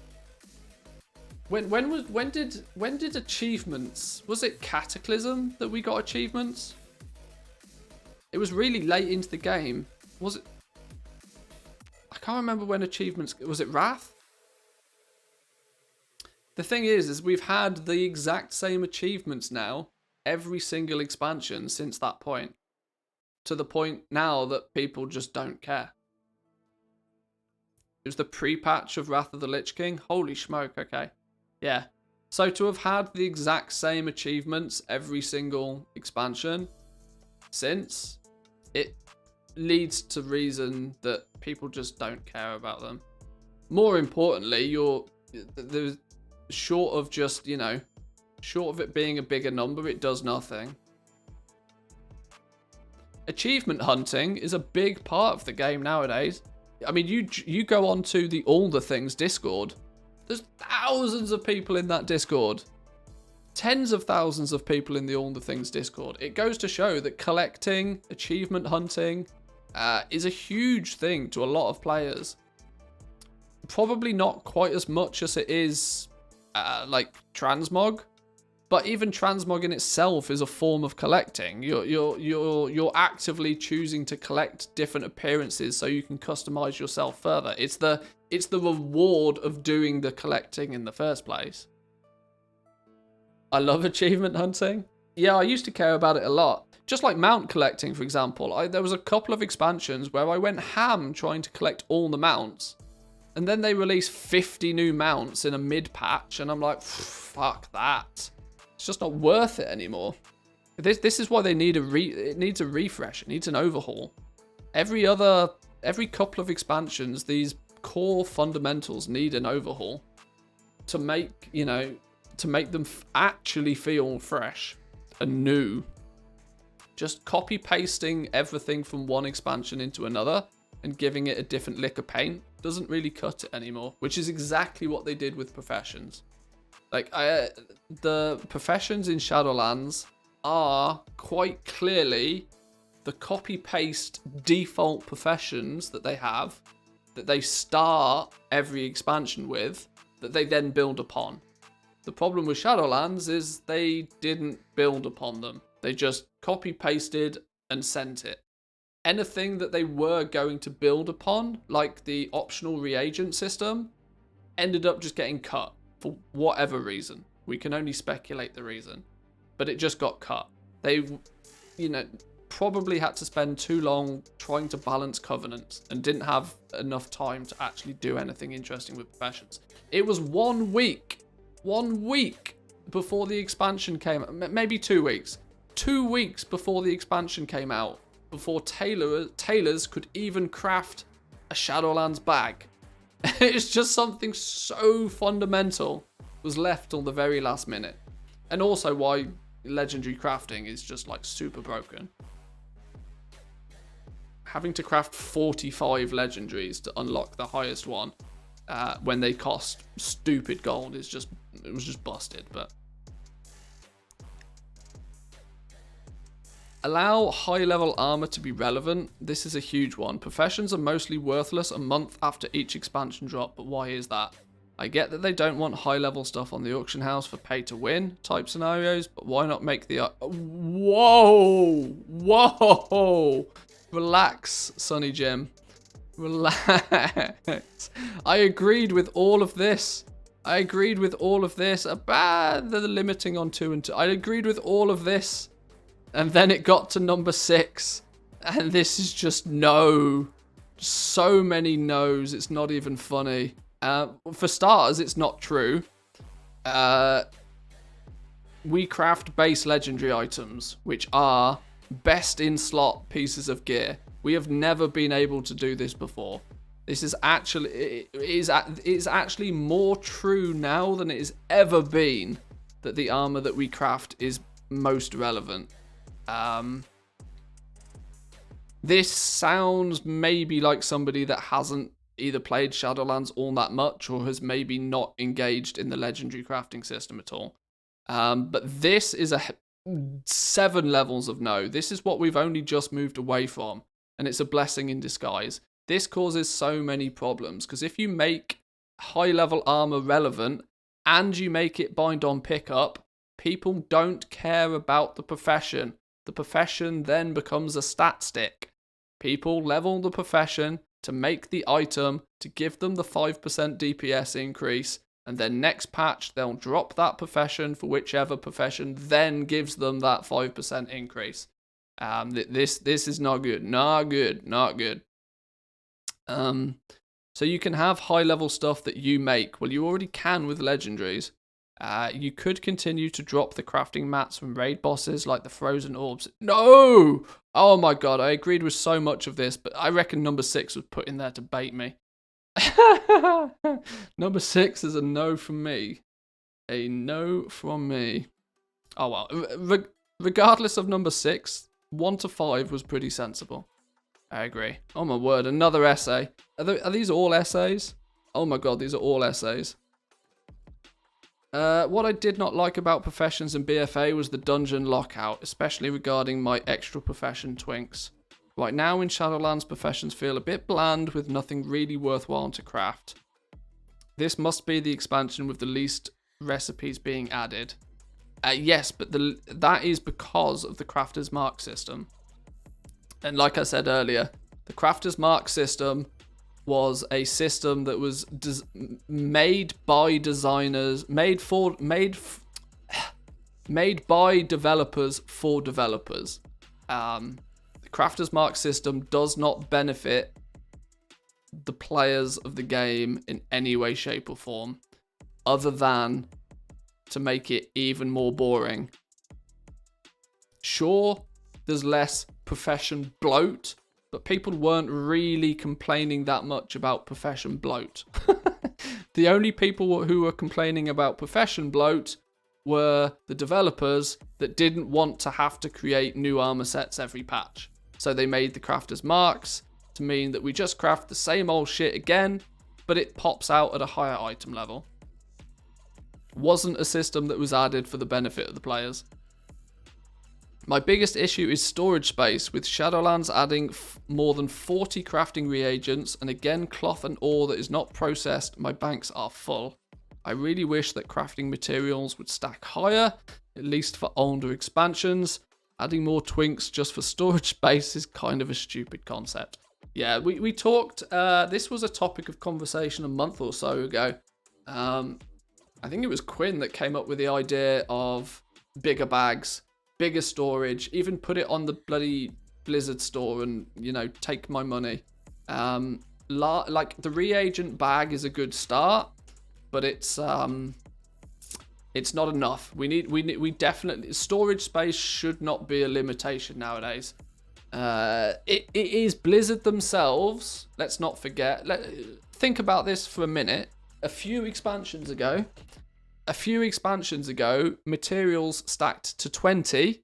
Why did things stack to 20? Because you needed one or two of an item to make an item. You needed one or two materials to make an item.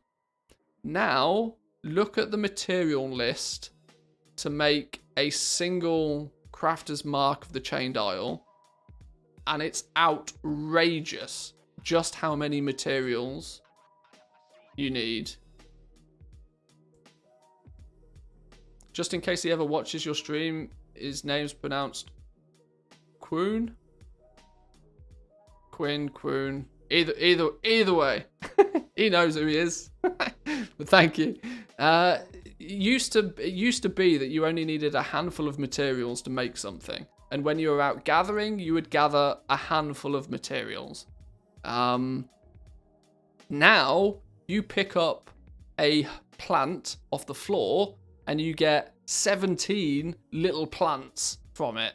Now you need 400 lightless silk to make a single item. That's 2 entire stacks at 200 a piece. It's broken.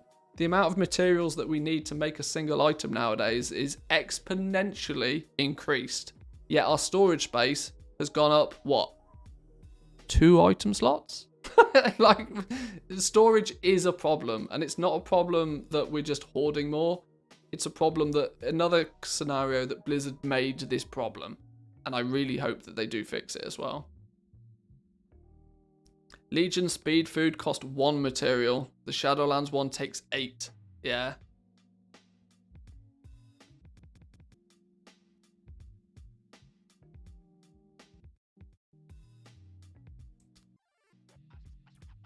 You need to hear it, I think. Fair enough. Either way.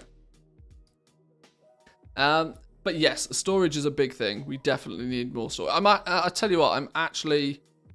I'm pleasantly surprised that the comments on this were quite constructive.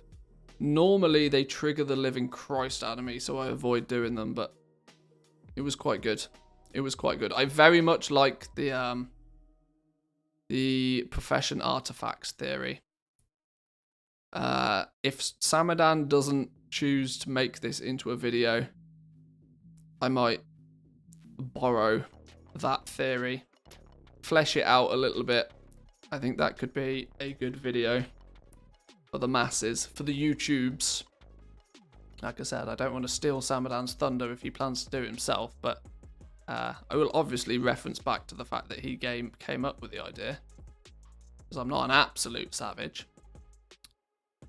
Cool. That was, although it's taken us a lot longer than I expected to, the Wowhead Economy Weekly Wrap-Up number 200. And for today, boys and girls, I am going to leave it there. I had great plans to also go over the patch notes for 9.15, which, if you happen to play over on Team NA, you will have access to tomorrow. But for us over in the EU, we of course have to wait till Wednesday. I will probably go through the patch notes, get up to speed. We'll do all of that sort of good stuff tomorrow. But I'm going to leave it there for today, boys and girls. I don't want to burn my voice box out on day 1 of coming back to streaming. I can already tell that my voice has had a rest for 3 weeks and is is not used to talking for 3.5 hours straight. So I think I'll start grinding more on my alt army again on WoW.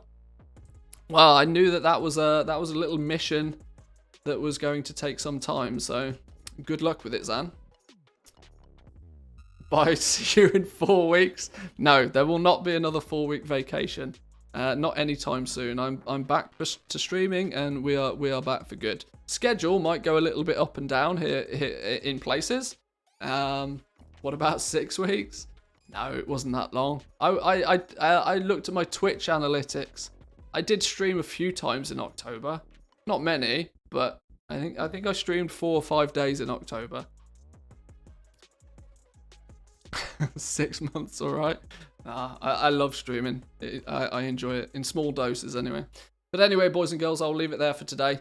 Thank you all once again for joining. I hope you enjoyed, and welcome back to everybody that joined in today. I'm really impressed to see so many people jumping back in today. I had a slight concern that I'd throw the stream up and 4 people would be here. So thank you once again for everybody that's jumped back in today. We'll be back again, same time tomorrow, same time as you are accustomed to. I will keep the schedule as, rock solid as I can, but not guaranteeing anything. But yes, we have a new World of Warcraft patch this week. We'll go through it in detail tomorrow. We'll break it all down. We'll work out what's good, what's bad, and we'll take it from there. But enjoy the rest of your day, boys and girls. Have fun, and I'll see you tomorrow. Peace.